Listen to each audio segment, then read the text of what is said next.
Hey guys, what is up? Super K-Man Rocks here, and I am here for my LPL week number 7 overview and analysis video here in the spring split. We've been doing so much playoff coverage over in North America over the past couple of days that it feels kind of nice to just get back to some regular season coverage. This is going out a day earlier than it normally would because, the schedule is a bit busier. We've got some playoff videos that do have to come out on some extra days, and so you are getting some extra videos during the week. That means LPL comes out a day earlier. I don't think you guys are going to be too upset at that, but of course today we're going to be going over all the action that happened in week number 7 here in the LPL. I'm excited for it. I hope you guys are as well. If you are, let me know down in the comments section below. What did you think of week number 7? What do you think of all the teams right now in the LPL? Who's impressing you? Who's not impressing you? There are definitely some teams that I think have a lot to be talked about when it comes to some of the games and series that they've played, and we're going to get to them in this week. Obviously, there have been some seismic shifts in terms of the talent level of some of these teams as we've continued to go along, and it makes the playoff race very intriguing. So I would love to know your thoughts and opinions. Of course, if you want to know mine, everything that I've thought up until this point, this split, if you want to know my thoughts on every week of the LPL, the playlist for the LPL is going to be up in the iCard right now. You can check out every single weekly recap if you so desire. But today we're going to be going over week number 7. So without further ado, let's jump right into it. Of course, if you are new here, what we're going to do is go series by series, talking about the advantages and the disadvantages that each team was able to generate. I'll be giving a player of the series and a dud of the series for each individual series, and at the end of the week, I'll be giving a player of the week and a dud of the week to kind of tie everything into a nice, neat little bow for week 7. Of course, we will also be updating my personal power rankings from number 1 to number 17 after these 7 weeks, and again, that's becoming a lot more difficult to do because there are so many teams that are on the verge of being like number 7 to number 11 in the power rankings, and only the top 10 can end up making playoffs for a region where it felt like for a long time there weren't a lot of teams that were actually giving concrete, solid, great performances. Now it's kind of the opposite. There are so many teams that are fighting it out for those final playoff spots, and just none of them are consistent enough for me to feel confident that they're going to be the ones to grab it. So obviously, we'll get into it, but starting, of course, with day number 1. Day 1 was very, very fun. We will get into, obviously, both of the series, but we get to start with the first one, a little bit less interesting, in my opinion. OMG taking on LGD Gaming, and OMG is going to be able to take the 2-0 series win here. Not shocking, as much as LGD has fought back and made series interesting, and definitely overperformed in my eyes in terms of just how good they've been in comparison to some of the worst teams in the league. OMG is a playoff team, and they should be able to take them down. It is funny when you talk about OMG, when you talk about the way that this roster is currently constructed, it really is like a 2v8 every single game. Like Xiaofeng and Angel have been so good for this roster, but the veterans, at least outside of Angel on this team, have really let this roster down so far. Cube has been fine, I guess, on the top side. He's been a little bit better, I would say, in the second half than he was in the first half when he continued to be a problem like he was last year, but he's generally not been a strength, and I would say Bertle was better, especially in that second game. And then Abel and PP God, like, they have fallen off of a cliff. They were one of the better bot lanes in the LPL last year, not even remotely close so far in 2024. This has not been a successful bot lane, let alone one of the best ones in the region. So we'll talk about it. Player of the series, though, for me, I mean, it's up in the air. Do you want Xiaofeng? Do you want Angel? Both of them played great. Xiaofeng was definitely better on the Viego in game 1, and honestly, he took over a lot on the Nidalee in game number 2. And that's why, for me, he is going to get my player of the series. But, man, if you wanted to give this to Angel, go for it, man. That Twisted Fate game in particular in Game 2, he was everywhere on the map, just completely ruining the day of LGD. His damage was so high. Usually, you're not seeing TF take over fights like this, but obviously, the macro ability of Angel has always been top tier. It's always just been whether or not he can be a primary carry for teams. Ever since that NIP spell last year, that Ninjas and Pyjamas spell in Summer Split, he has proven that he can be a primary carry for a good team. Remember, he dragged NIP 2 playoffs last year. He was by far the best player on that team, and he won them a playoff series. He was amazing in that series, him and Shadow, and so it's really nice to see him come over here to OMG and honestly have a very similar experience. A bot lane that is underperforming incredibly, just like NIP last year. A top side that really isn't all that special, just kind of okay. I think Cube has been worse than Invincible was last year for NIP, and then a jungler that has gotten significantly better now that he gets to play with Angel. I'm not saying Angel is some sort of jungle whisperer, but it's really interesting that I did not see a lot of good things from Xiaofeng in the LDL, at least nearly as much as some of the other prospects coming up, like Milky Way and like Nayu, that obviously were stars at the LDL level, and Xiaofeng is one of the better ones. Obviously, Milky Way's the best, but, without Milky Way in here, Xiaofeng would be Rookie of the Year. Like, that's how it's been so far, and I think a lot of that you do have to give credit to Angel for. He's having a career resurgence, I would say, over the past year, ever since the Summer Split, and, honestly, this is the best league he's ever played, in my opinion.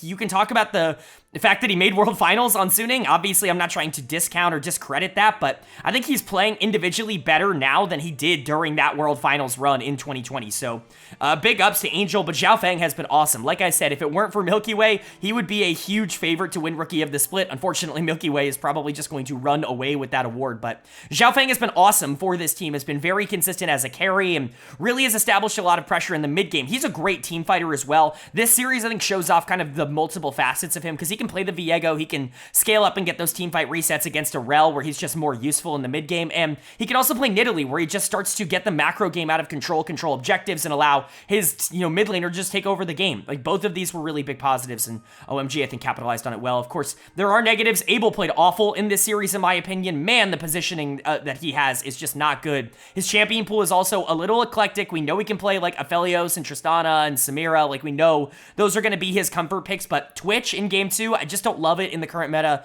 There are just a lot of hyper carries that are better. Like, Jinx is just a better Twitch right now. I don't know why you would ever play Twitch when you can play Jinx. And so, for Abel, it's a real concern. Like, the way he's playing is very much back to, like, 2021 Abel, when he was a prospect and we're like, we can write off some of the positioning mistakes because it feels like he's getting better and he just needs to get more experience at this level. He's had experience at this level. He's had his supposed breakout in 2023, and now he's regressing back. That's definitely a concern. Same thing for PP God, and Cube was worse in the top lane than Bertle on the other side, but luckily for OMG, Xiao Feng and Angel were great. Then for LGD, again, they're fine. Really not a lot to talk about here. They played pretty poorly in this series, I would say generally. Bertle continues to look good. His Aatrox is really strong. That game 2 was very good from him. Haichao, I think, continues to be very solid. This is one of, if not the best year of his career, but it can only mean so much because the rest of this team is really letting him down. Jin Zhao's going to get dud of the series. He's gone from being a player that is like, you can live with him. He's going to be okay for like 1 or 2 games a year, but mostly below average to like near the bottom to like, oh God, this guy's really bad right now.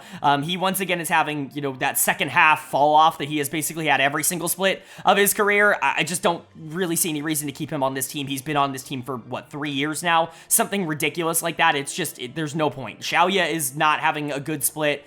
He was getting better. It felt like that AD carry role was starting to solidify itself a bit, but this was a bad series, and Meteor got run off the map here by Xiao Feng. Meteor has been quietly very bad. I know that there were a ton of Meteor fans, and especially going into the year after last year, there were a lot of people that hyped him up. This has been a bad split from him. There's really not a lot else to say. He is holding this team back in the same way that players like Jin Zhao and Xiaoya are. It's really been Bertle and Haichao that have been the positives. But again, LGD still seems better than the bottom tier teams. Maybe not so much in this series, but over the course of this split, at least they're able to be competitive. And for OMG, getting back to 500, this team should be a playoff team. I think they expect to make playoffs. I wouldn't expect them to do a lot of damage once they get there, but even being a playoff team in terms of the LPL right now, that might not be the worst of accomplishments. And then we go from one team that's being carried by 2 players to another team that's being carried by 2 players. But you know what? A very different circumstance and a crazy upset here as we saw FunPlus Phoenix taking on LGD Gaming.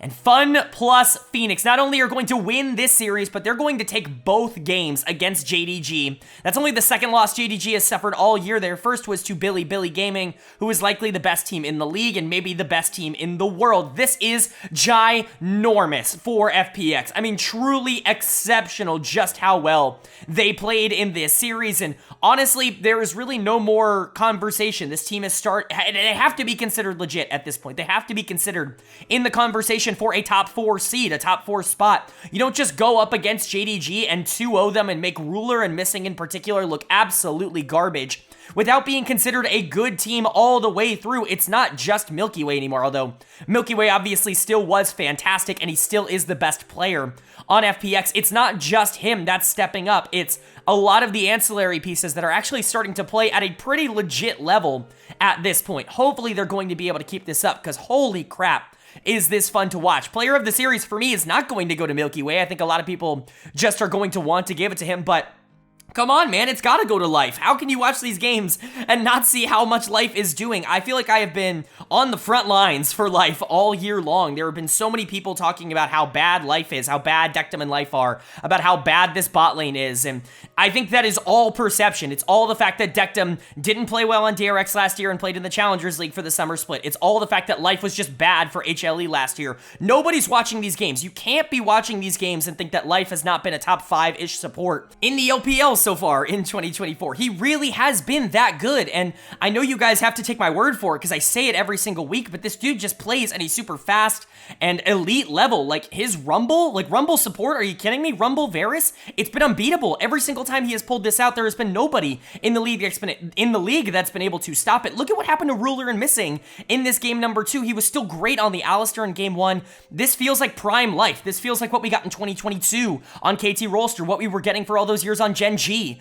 from Life. Like, that year on Hanwha Life, it really does feel like an outlier rather than the norm. Whatever was going on last year, it does not seem to be affecting him, because to me, he was the best player in this series, and I'm giving him a lot of credit for that. Obviously, Milky Way still deserves a lot of the credit because he is such a game-breaking player on carries like Jax, like the Xin Zhao, early game champions that can really assess the situation and then go out there and skirmish. Like, that's what Milky Way wants to do. I have been maybe more critical than your average analyst, if only because I'm looking for reasons to be critical of Milky Way, because, you know, you just have to at this point. He's obviously great at carrying games. I've always been a little bit curious if he's going to be great as a facilitator, if he's somebody who, you know, if other lanes start winning, can he take a back seat? Can he be more of a secondary carry, or is it always going to be about him? In the same way that, you know, for someone like Bo, a lot of teams for Bo, you know, who I've compared him to, revolve around Bo. They have to play around Bo, and that ends up becoming the structure of which the team is built around. I think Milky Way showed in this series that he can be more of a secondary player, although he still was primary for game number 1 on the Jax, where he got a lot of gold and was just able to destroy team fights in the back half. But look at what Dekdom was able to do with resources in this game number 2. The Varus was awesome. The Zeri was still really good. This is one of Dekdom's best series in a while, and funny enough, this is Dekdom's first ever win over Ruler. He's never beaten Ruler in his career. This is the first time, and this was a really good series for him. He was just straight up better than Ruler on the other side of this matchup. Xiaolahu and Care were fine, but they don't need to be stars. They just need to be okay enough to allow Milky Way and Life, who have been the 2 best players on this team, to enable one of the lanes, whether that's Dekdom, whether that's Care, whether that's Xiaolahu, or hell, whether it's just Milky Way carrying the game. FPX just need to get somebody ahead because they're talented enough in terms of their star power right now to genuinely be able to go up against even the best teams in the league, as we saw here. But for JDG, this is not a great loss. I mean, this was not a close series, really, at all. Ruler's gonna get dead of the series. He played bad. Missing was also really bad here. Bad positioning, constantly caught out, losing lane. Like, they just got outplayed. There's literally nothing else I can say. This is the worst that Ruler and Missing have played as a duo ever. I can't remember a series where these two just lost like this in the way that they did here. And a lot of that credit should go to Dekdom and Life. Obviously, a lot of it's going to go to Milky Way, but watch the isolated 2v2. It's not like Dekdom and Life were losing by any stretch. They were winning these 2v2s on Varus Rumble, and obviously that's a very weird lane, but Ruler and Missing should be able to beat that, and they just weren't able to. This is a bit of a concerning loss. I don't think that this was very good from them. Missing in particular, I think, looked very bad, but Ruler's positioning was just horrid, and he got taken advantage of in a way that really insta-lost JD Gaming the series. Kanavi was probably the strength of this team. Him and Yagao were actually trying to make plays, but again, they were getting caught out, and Milky Way was better than Kanavi, even if Kanavi was the strength of this team in this series. Flandre didn't really get to do anything on the top side, picking 2 weak side top laners and not really being able to really play the game at all, be useful in any of the team fights. JDG was just outclassed. There's nothing else to say. You have to hope that they're going to be able to bounce back later in the week, but the takeaway from this is that FPX is legit. There is no more conversation. There is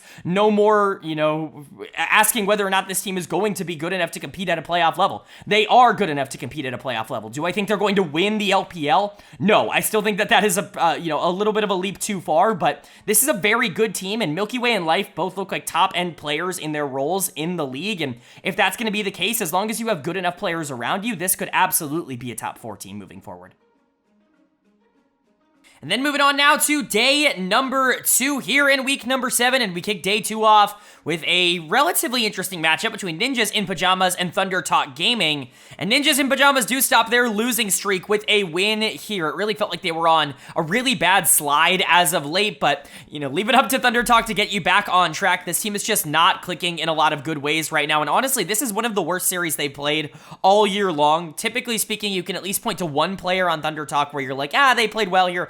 Typically, it's UCal or Chocho who I think have been the best players for this team. However, not so much in this one. Every single lane got absolutely obliterated, and IP was clearly the better team here.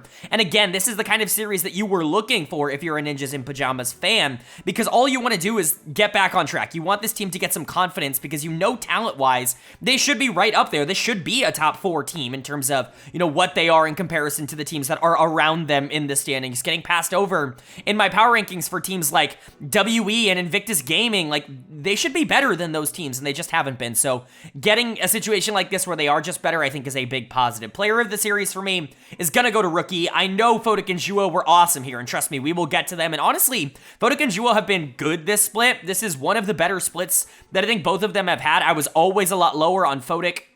I think generally, even looking back on 2022 Victory 5, in fact, it became a little bit of a channel kind of calling card, if you will, how low I was on Fodik and about how confident I felt that they were not going to make Worlds, and unfortunately, I ended up being correct. But Rookie does something when he plays with Fodik that just gets the absolute most out of him. Fodik's a really, really mechanically talented player, just oftentimes puts himself in positions where he makes a lot of mistakes, and that just didn't happen in this series. Fodik was great, but unfortunately, I think Rookie was just a bit better. His Talia is ludicrously good. I mean, this is, like, really, really good from Rookie. I know we were talking a bit about the decline from Rookie over the past year or so because his year on top esports wasn't that good. I mean, even in a nice way, he didn't play particularly well last year in 2023, and he was a big reason why that team ended up underperforming and missing Worlds. He comes back specifically to this organization. By all accounts, he joined and started up with this org before he knew of any of the players that he was going to play with outside of Fodik. He really wanted to come back and play with Fodik, and he loved his time here from the Victory 5 team in 2022, and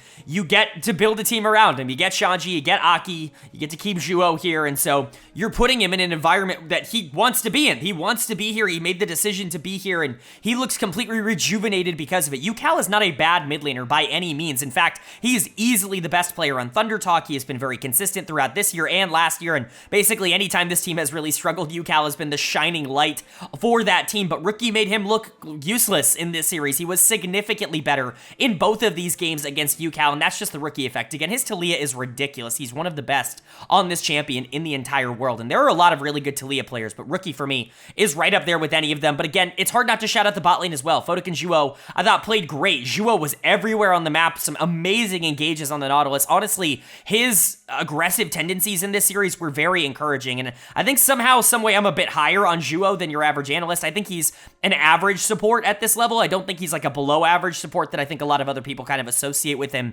because he was really bad on top esports. I thought he got better on Ninjas in Pyjamas last year. He was better for that team than he ever was on TES, in my opinion, and just because I wasn't a big fan of Fodik, and certainly I was down on him last year, I thought he was one of the worst players in the LPL, didn't mean that I hated Juo. I think the real big positive is that I actually am liking how Fodik is playing this year. I do think he's changed a lot of things. I think he's starting to play a lot safer, which just allows the rest of his team to actually make good plays and not take away from the good plays that they're making, like he did last year with Angel and Shadow when they would go out, even Invincible, when they would go out and make good plays. Fodik would just give the enemy team gold back from mispositioning. That's not happening as much this year. He's been really consistent, and the concerns for this team so far have been the top side. Shanji and Aki, the two OMG players, have just not been all that consistent coming over. But if Rookie is going to play like this, if the bot lane's going to be good, this team is going to be a hard out. You have to imagine topside's going to stabilize at some point with the talent level that they have, but it's good to see the other pieces working. And then for Thunder Talk, this is just a bad team. There really isn't a ton else to say. They were starting to figure something out last week. They got to 4 wins, and obviously they were technically still in the playoff race. They still are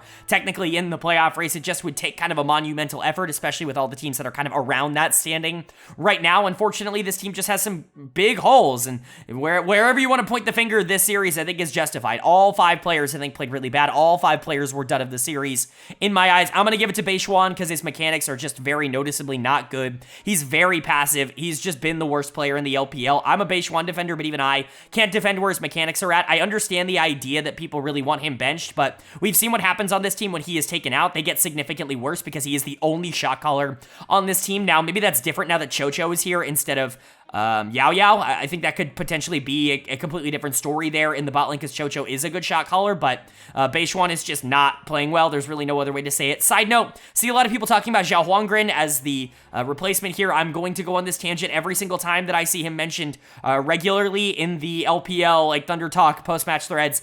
Zhao Huangren's not the guy. Like, you can say that Beishuan should be benched without saying that Zhao Huangren's in contract hell. Like, that is absolutely the case. He's playing for Thunder Talk's LDL team, and they're in the lower group and doing average, I mean, to below average. They're not even that good of a team in the lower group right now of the LDL. Zhao Huangren has not been good in about a year and a half. Even watching his tape, because I have gone and watched his tape to make sure that my opinion isn't just outdated. He's just not a good player right now. He has so much he needs to work on before he can play at the LPL level. There are junglers available. I mean, hell, Tarzan is available. I don't think he would want to come to this team, but Tarzan plus Yukao would be a very tasty, a very spicy mid-jungle duo that I think would be very fun to watch. But, I mean, the rest of this team sucks. Hoya is one of the worst players in the league. If Decade wasn't a top laner, he would be by far the worst top laner in the LPL. Yukao had a bad series. 1xN has not had a good year, and Chocho is an aggressive player that is going to get countered when the team doesn't have a lot of resources and momentum and prio in lanes and things like that. And so for Thunder Talk, it's just a bad series. You just got to chalk it up to another loss. And for NIP,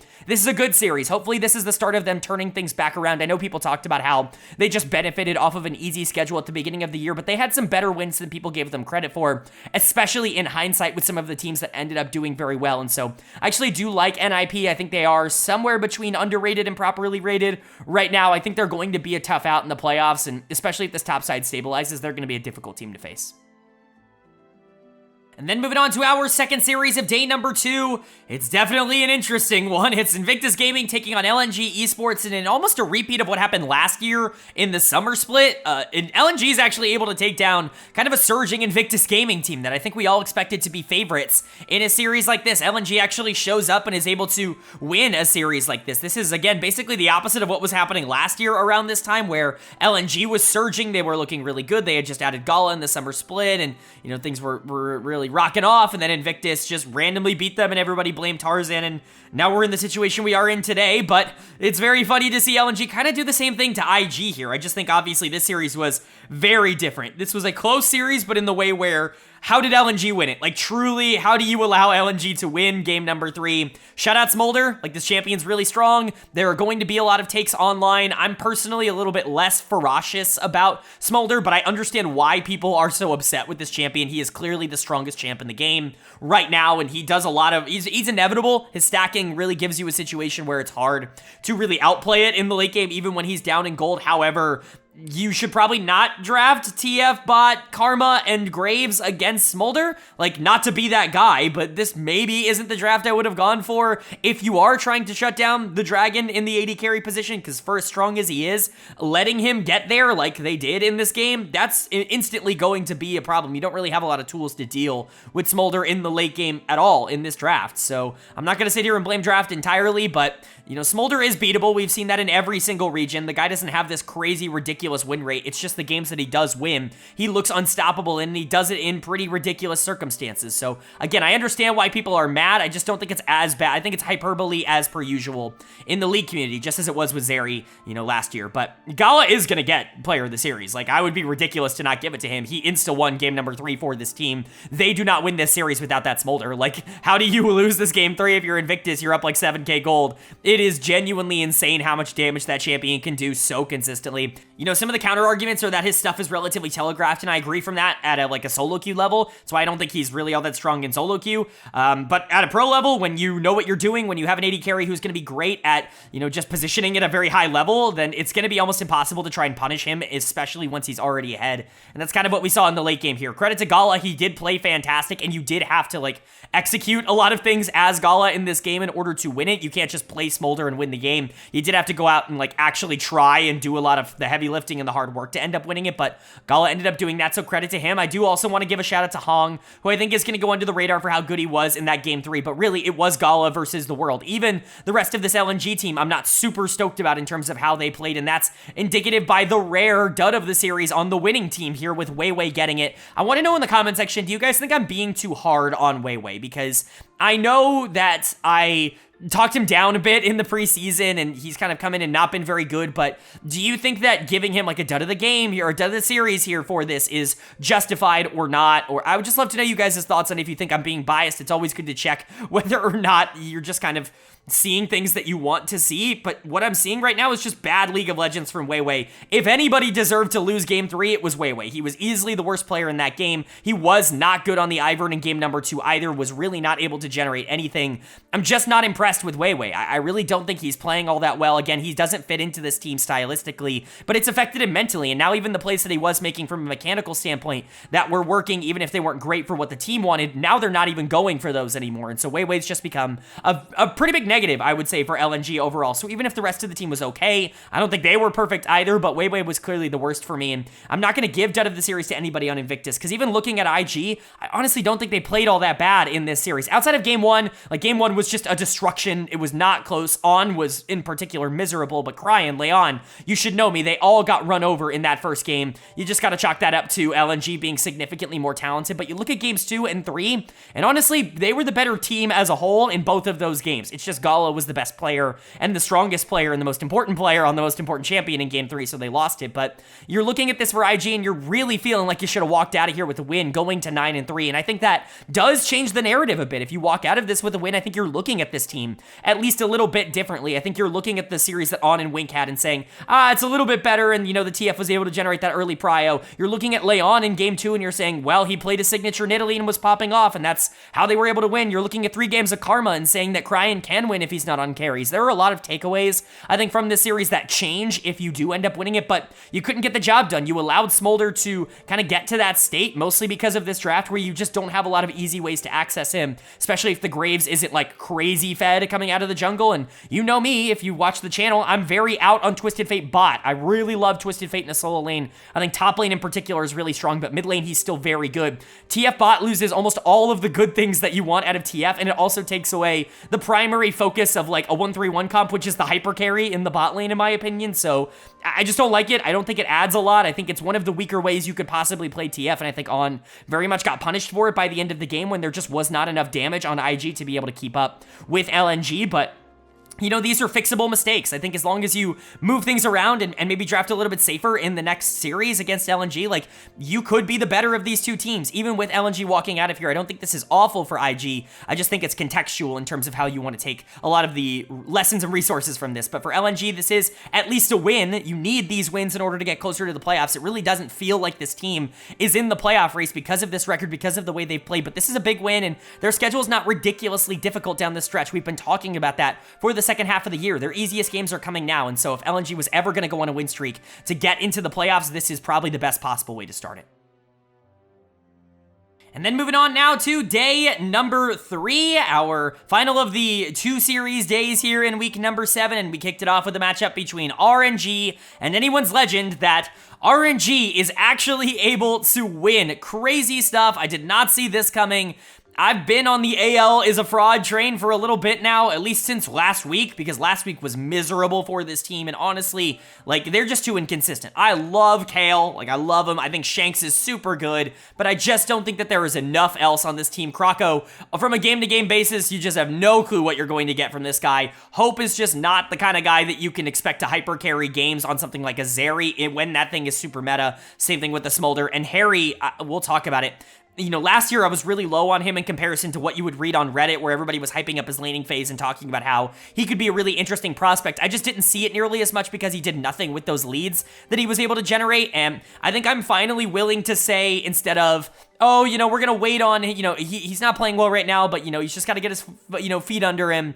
He's not good. Like, this guy's not good right now. Maybe he gets good. Maybe he has, you know, some better development. But right now, Harry is not a good top laner at the LPL level. And RNG took advantage of that. So we'll talk about it. Player of the series, I think a lot of people want to give this to LWX because he played 3 games of Smolder and did amazing, especially in that game too. But honestly, I don't think he was the most impactful member of the team. You know, that second game, obviously, he was great and the Smolder did take over. But once again, I'm not going to preach to the choir too much. I've already did my Smolder rant of the video, but everybody's saying like, oh, Smolder's unbeatable. What happened in game 1, where LWX was completely useless on Smolder and Hope played Zeri and absolutely destroyed him? Like, do we just, like, want to selectively remember that game not existing because the other 2 games happened? Like, I get it, right? I get it that LWX is a worse AD carry and he looked better because of Smolder. Smolder's the strongest ADC in the game. But if you think it's that strong, then ban it, and if you're not banning it, then you can't complain about it. Like, I'm sorry, that's just kind of the way it is for me. But player of the series, outside of that little tangent, it's going to go to Breathe in the top lane.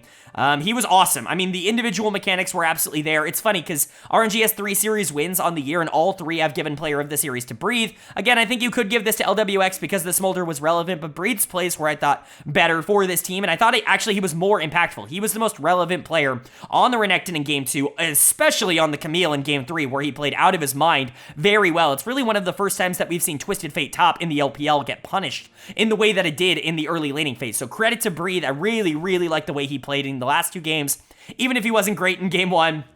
LWX and Ming were better, but Ming, man, still not good. Like, he still struggles so much with being able to survive. He led this series in deaths by a lot, and that shows up on tape. Like, go watch some of the deaths that he had in this series. They're just bad. Ming is like a bottom 3 support right now in terms of production in the LPL. Do we think that's going to continue? I don't know, but it's really not looking good right now for him.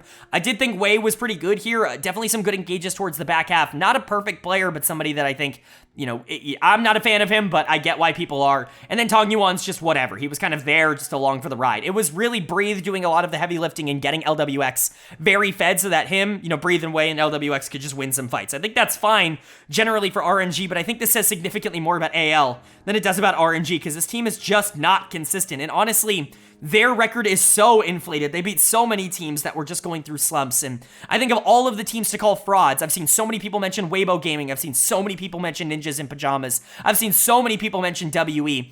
AL is the fraud. Like, if you want a playoff team that is the imposter in the playoffs right now, it is AL. They're 7-6 even after this loss, and they lost a bunch last week too. This is just not a good team in comparison. I think LNG is going to feel hard done that they were so bad in some games at the beginning of the split, because I don't know if they're not a better team than AL right now. Harry's done of the series. He played super bad in this series, and honestly, he's not been good. He's really not been good in any of the series that AL has played. His laning has even gone down. There's really not a lot of advantages to having him out there anymore. I think he's just a weak top laner at this point when it comes to the LPL. Again, maybe he turns into something, but the development has gone backwards, and even then, last year, I thought he was a little bit overhyped in terms of prospect stuff, which you can check out, obviously, in all my last year videos. A lot of people are going to point to Hope, say, like, he was really good in game 1. He was fine this series. Kale was fine in this series. Shanks' KDA is super inflated from that game 1 on the Ahri. He did not play Karma at even a remotely playable level. We're starting to see in the LPL Karma really fall off in terms of success rate. I don't know if that's because this is just kind of the way that the meta has developed and that hyper carries in the bot lane need something a little bit more proactive in the mid lane to take advantage of the pressure that they're drawing right now, or if LPL mid laners are just bad at Karma. I don't really know what it is because it's working in other regions, but Karma is not looking good in the LPL right now. Krako is so inconsistent. He's going to have one great moment, 2 bad moments in a series like this, and that's just not enough to be able to win. AL is just not a team that I trust really at all. This is an org that is consistently underperformed. This is a team and an org that has not really lived up to the preseason expectations. Like, they're probably going to make the playoffs because their record is good enough. They're above 500, and that's really solid right now considering where a lot of teams in the LPL are, but I wouldn't imagine this team is going to win or compete in a playoff series. That's where I'm sitting at with them right now. And for RNG, this is a miracle win, but is this really changing my thoughts and opinions about one of the worst teams in the league? Not really. I need to see this be a lot more consistent for them. AL is known to drop games to teams that are significantly worse than them, and so I'm not going to sit here and say that RNG has completely fixed all their problems. It is good to see Breathe get back on track after some really bad weeks in the last few weeks, and LWX actually did good with resources, which is something that we've just not seen. But Ming, Wei, Tong Yuan, they were still major question marks in this series for me, and honestly, I didn't see enough in terms of this gameplay to change my mind on that. And then moving on to our second series of day number 3, and a crazy, crazy series here where neither team necessarily comes out of it looking great. Weibo Gaming taking on Edward Gaming, and Weibo is picking up the victory. Thank God they got this win. It almost felt like they weren't for a bit, but EDG's young players are just they're brainwashed to throw these games. They're brainwashed to not make it easy on the rest of this team to win it in a game number 3, and that's exactly what happened, even with some good moments coming in from EDG, taking advantage of a baffling roster decision to bench Xiao Hao in game number 1. You know, they aren't able to actually bounce back once, you know, Weibo actually plays their full-strength roster. I have no clue what was going on here in game 1, by the way. If someone wants to let me know down in the comments, you know, there are a lot of times where I just don't see the news. I'm not on Twitter as often as I used to be, and so there are a lot of times where I just don't see why players aren't playing. Same thing with like Jeje and Monkey in here because Jeje's in the hospital. Like, I didn't know that for a little while, but if someone wants to let me know why Yudang or Yudong or however you pronounce his name played in game number 1, please let me know, because I don't understand why you would bench Xiao Hao. He was starting to find a groove, and look at the night and day difference that happened in this series once you took him out and put him back in. Like, it is crazy, but it is what it is. We'll talk about the good parts first for Weibo Gaming. Player of the series, this is no-brainer going to go to Xiao Hu. This was an awesome series. This truly was some very good games from him. You know, I just got done talking about how Karma doesn't really take over games and LPL mid laners don't play her super well. And then Xiao Hu looks unbelievable in game number 2 and just completely changes the complexion of the game on Karma. Just kind of how it is in terms of how these videos end up going, but it's really nice to see him in particular have a good game, because I think this has been one of his weaker splits in a long time. People have been talking about the death or the demise of Xiao Hu for a little while, the decline of Xiao Hu for a little while. I haven't necessarily seen it. He hasn't been the mechanical force that he was in his prime in the last few years, but I still think his macro has been very good, and there's a reason he made World Finals last year, because he can survive in lane against basically anybody, and he's a great team fighter. However, a lot of that has kind of changed this year. His team fighting has gotten significantly worse, and his laning is certainly not better, so he's just kind of become a meh player, and he's been taken advantage of by really talented mid laners, and that's been a concern, I think, going into, you know, a season where Weibo is coming off of a World Finals appearance. But this is the kind of series that, you know, at least brings some of the excitement back to the mid lane here. Now it's against Fisher, who we will talk about. It's just not an LPL caliber mid laner. There's just no world in which he is an LPL caliber mid laner at the current moment, but Xiao Hu did look very good on both the Karma and the Ahri in this series. Want to give a shout out to ZDZ as well. He tried his best in that first game to keep things close. He almost 1v9'd on the Aatrox, but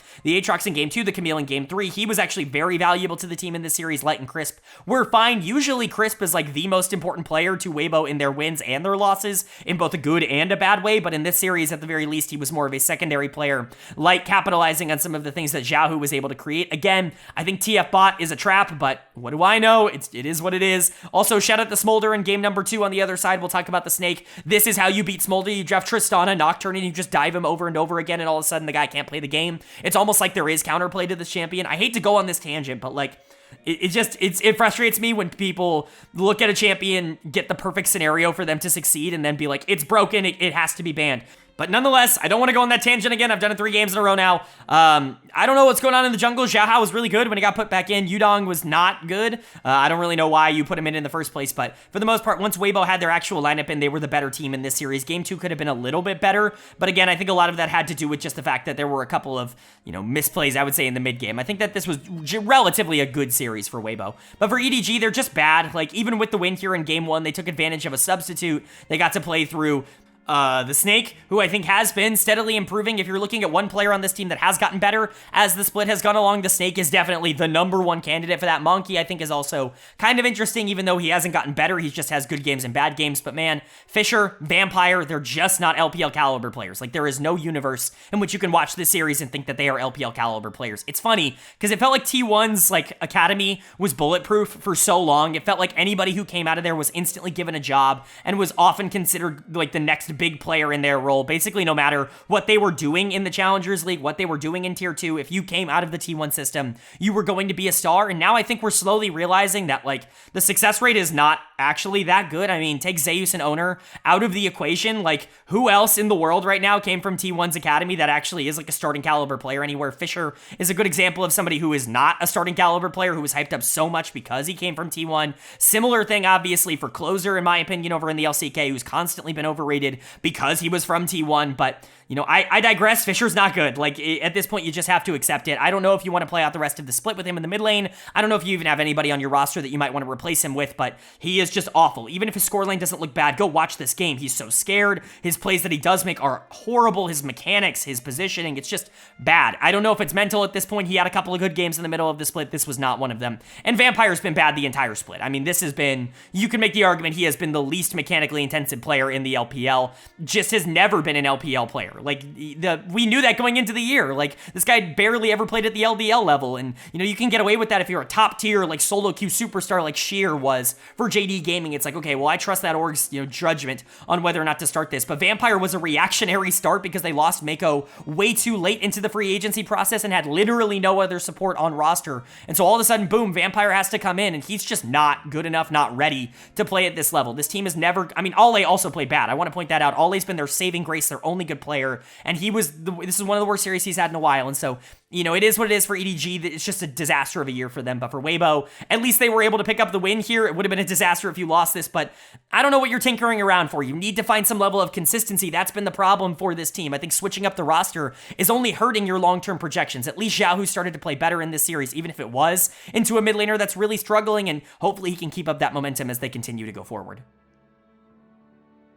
And then moving on now to day number 4, our middle day, and of course the start of our super days, our 3 series days here in the LPL in week number 7, and we kicked off day 4 with a matchup between Bilibili Gaming and Ultra Prime, upper team versus bottom team, and it went as expected, a 2-0, although it wasn't quite the blowout that maybe you would anticipate between these two teams in particular. It was a relatively close series, and I think that's to the credit of Ultra Prime, who played pretty okay, I would say, in this series as a whole. Maybe there are some things you can critique, but they ended up drafting a really hard to deal with team comp in game number 2. They got into the late game and were actually able to keep things relatively interesting, and honestly, they played game 1 well in that same vein, and so you do have to give them some credit. They didn't just roll over and die like we would see some teams do in this instance against a team like BLG, but at the end of the day, there is just such a sizable talent gap between these two that when you get into these late game situations, Bilibili never felt like they were going to lose these games. It would have been a disaster if they did, so we'll go ahead and talk about it. Player of the series was very difficult because I don't really think anybody on BLG looked perfect throughout the entirety of the series. I definitely weighed up like Shun getting this in the jungle. I definitely considered that Elk in the bot lane, specifically for the Kai'Sa game in game 2, where he was incredibly influential in the late game team fights. I'm gonna give it to Bin though, and this might be controversial because honestly, he wasn't all that good for the beginning parts of these games. His laning phases weren't ideal. He was going into Decade, who's been maybe the single worst player in the LPL so far in 2024. I think that's a very easy argument to make, and Bin honestly wasn't winning. Like, he wasn't doing particularly well in lane, but he was so influential and so useful once you got to the team fight stage on the Gnar, on the Jax, these champions that are built a little bit more for that style, that it's really hard for me to look at how he played this series and see him as anything other than a positive for the team overall. Bin has been kind of up and down, I would say, over the course of this split. He's had good games, he's had bad games. Really, more so, he's had stretches of both good and bad games. There will be, you know, at the beginning of the split, he had time where he was just not doing all that well. Him and Elk were starting off really slow for me, but Elk has really come on. I think Bin has definitely started to get better, but he also has these moments where he's not going to be as locked in. This has just kind of always been who Bin is, a pun not intended there. He's always somebody who has, you know, for lack of a better way to describe it, taken regular season games less seriously. Like, he's just somebody who turns it on in the playoffs. He's clearly a bit more locked in when games matter more, kind of similar to the Shy in that regard. However, I think Bin's, like, natural level is just so much higher that from a game-to-game basis, you're still going to get positive. So even if he's not playing particularly well in lane, you're still going to get performances like this. But like I said, Shun and Elk, I think, were definitely in consideration for me. I think Shun has been really good this split. Hasn't been quite as strong in the second half so far, in my opinion. He started off the year so ridiculously hot on MVP pace, just absolutely crushing people in like the first 3 weeks or so, and then he comes back from Lunar New Year and he's been good. He's just kind of been a part of the system, less so kind of the carry and the resource kind of heavy player that he was at the beginning of the year. Him and Knight were definitely more of the priority focus for Bilibili. It's moved a lot more towards bot lane, and Elk, I think, has benefited a lot from that. He started to play a lot better, but Shun, I think, has taken more of a backseat role. However you want to see that, if you want to see it as a positive, if you want to see it as a negative,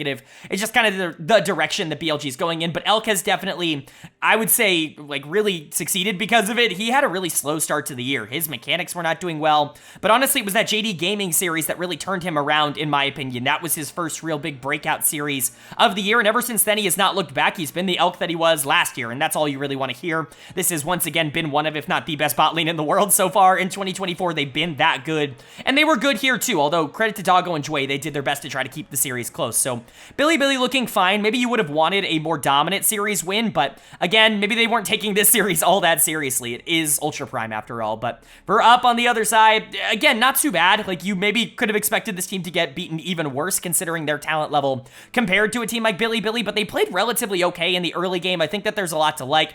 You know, a bit of a difference from game 1 to game 2 in terms of the players that I thought played well. Doggo was miserable in game 1 on the Zeri, but you put him on Smolder, a very easy to execute champion, as we've talked about, and he's a little bit more useful. However, obviously Smolder's not strong enough to just insta-win you the game when you're going into Kai'Sa and Kindred and a Jax and a Nico that are all being relevant in these team fights. Smolder doesn't really have as many tools to be able to deal with that, and eventually, you know, he was caught out because the rest of the team wasn't strong enough, and, you know, that's going to happen, but Doggo was pretty bad in game 1. I think if you're looking for a dud of the series, though, unfortunately for me, it's going to go to Hacker. I have actually been very complimentary of Hacker so far in 2024. I think he's maybe been the best player on this team, at least the most consistent throughout the year.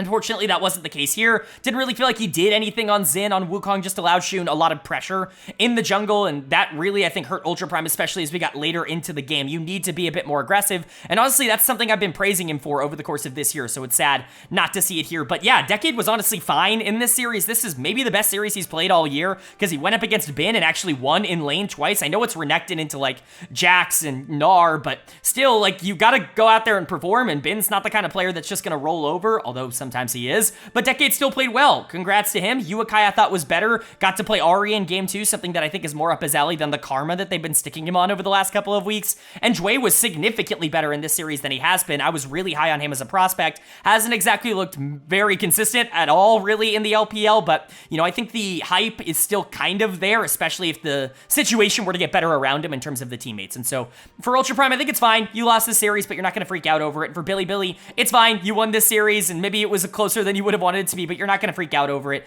I think this is just kind of, you look at the series and you go, maybe BLG could have been a little bit more clinical, but I assume they weren't taking it as seriously as they will other series. They've been dominant this year, and there's really nothing in this series to suggest that that's going to stop anytime soon. Then moving on to our second series of day number 4 here, and it's an upset. Certainly one that I was not expecting to see, especially in the way that it happened. Rare Adam taking on Team WE, and Rare Adam picks up a 2-1 series win here. Really did not see this outcome coming. I've been pretty on the WE bandwagon, as you can see from me having them at number 4 in my power rankings. They've been at number 4 for basically a week and a half at this point. I really feel good about this team in comparison to some of the other teams that are around them. When you talk about, you know, Invictus Gaming and FunPlus Phoenix, they're overperforming, in my opinion, more than a team like WE is. And then when you talk about other teams like Ninjas in Pyjamas or Weibo Gaming that are supposed to be around this standing, they've just been significantly more inconsistent than a team like WE. It felt like they were kind of the nice blend of, I see the talent on this team and all of them are playing well and they have a clear play style and it's kind of working, even if they don't have a perfect team across the board. This was just and honestly, I want to sit here and criticize them, and it would be really easy for me to sit here and criticize them and how they played, because we'll get to it. This is one of the weaker series, I would say, from a couple of individual players, but generally, as a whole, I honestly don't think this was the worst series that they played, and honestly, this is more Rare Adam playing really well to me than WE playing really poorly. I think Rare Adam had an amazing series here. Some of the mistakes that they've been making just were not present in this. This was kind of the reason I was hyped up on this team in the preseason, is because you could get games like this where, mechanically speaking, they're just kind of coming at you and outplaying you. This was really impressive from RA, and I kind of want to focus on that because I do think it is one of the more impressive aspects. For me, player of the series is going to go to Xiaoshu in the top lane. Finally, we've been kind of complaining about how the direction that RA has been moving in has been moving away from topside, and you definitely could argue that topside is the part of the map that you should be investing in. I know it's kind of a bot lane meta. You've got Zeri and Smolder and Jinx and Sivir and Varus and all these super strong AD carries that you can take advantage of in those spots. Kalista, Senna, you know, the list goes on and on.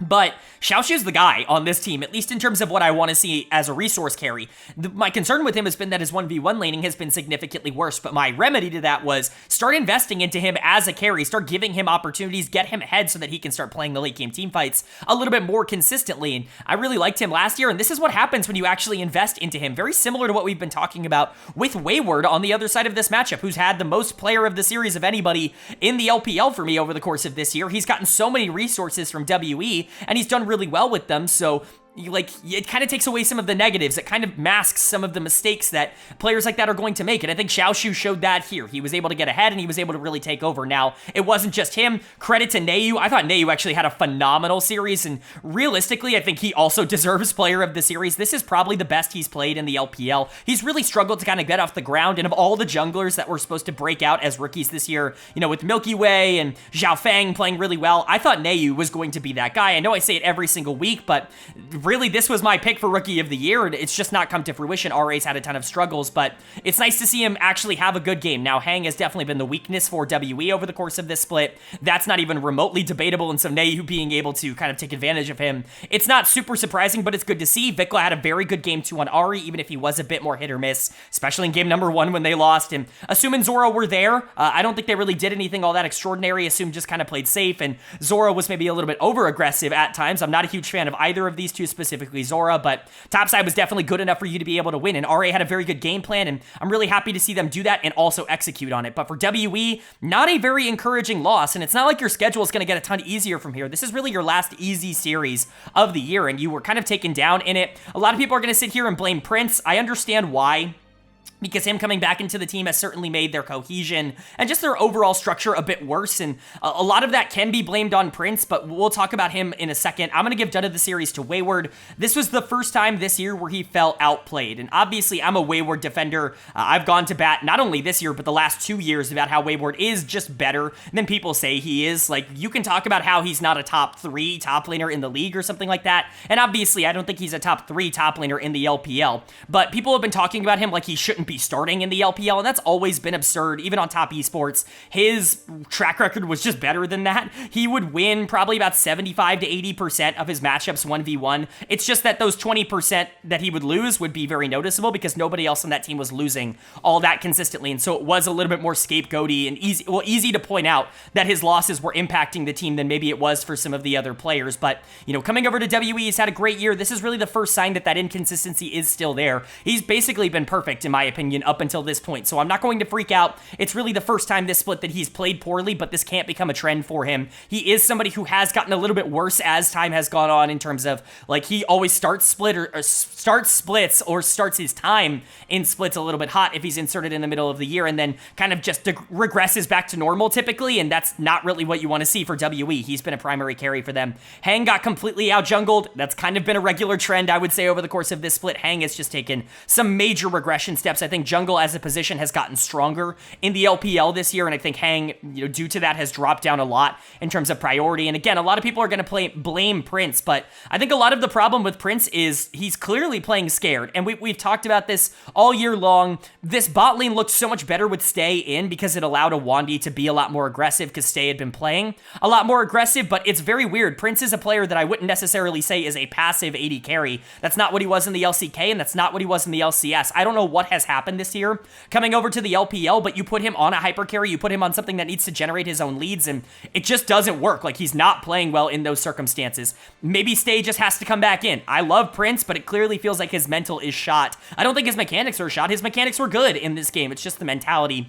that I think is really costing him a lot. Fofo was good. Iwandi was fine, I guess. Made a couple of really bad engaged mistakes and errors that kind of set Prince up for failure, but this is just a bad loss for WE. Again, really not something that you wanted to see. And for RA, this is a nice win. You're not out of the playoff race by any means. RA was a team that was supposed to be in the conversation for playoffs. They were number 10 in my preseason power rankings. I thought they would get there, or maybe number 11. They were certainly in the conversation for being a playoff team after finishing 4th in Demacia Cup. Obviously, everything's kind of gone wrong for them this split, but there still is enough talent to kind of force your way in there. You have 4 wins. This is significantly closer to being a reality than maybe a lot of people would anticipate. And this is a good sign that at the very least, this team is moving in a direction where they're getting better game after game.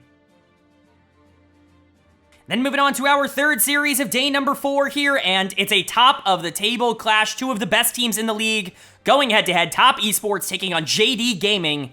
And JDG is going to walk away with a 2-1 series win. Thank goodness. After the loss earlier this week, it would have been a big disaster if they ended up walking out of this series with another loss. An 0-2 week for JDG would certainly not inspire the most amount of confidence in them going into kind of the back half of this split. We're really only 2, or like a week and a half really, away from the end of the split. 2 weeks with how short that final week is. But you know, they are able to walk out of this with the win. Unfortunately for TES, their game plan just didn't end up working out. JDG's was a little bit more concrete in terms of the areas that they wanted to attack. They were ahead of the 8-ball in terms of the plays that they were making in games 2 and 3, and that's why they're walking out of this with the win, and I think a lot of that credit has to go to Kanavi. I know people might be starting to get tired of hearing me talk about him all the time on this channel, but this dude is just ridiculous. I think there is really no argument that he is the best jungler in the world right now. You'll always see on Reddit like these takes where it's like, man, Kanavi's really inconsistent, but when he's good, he's good.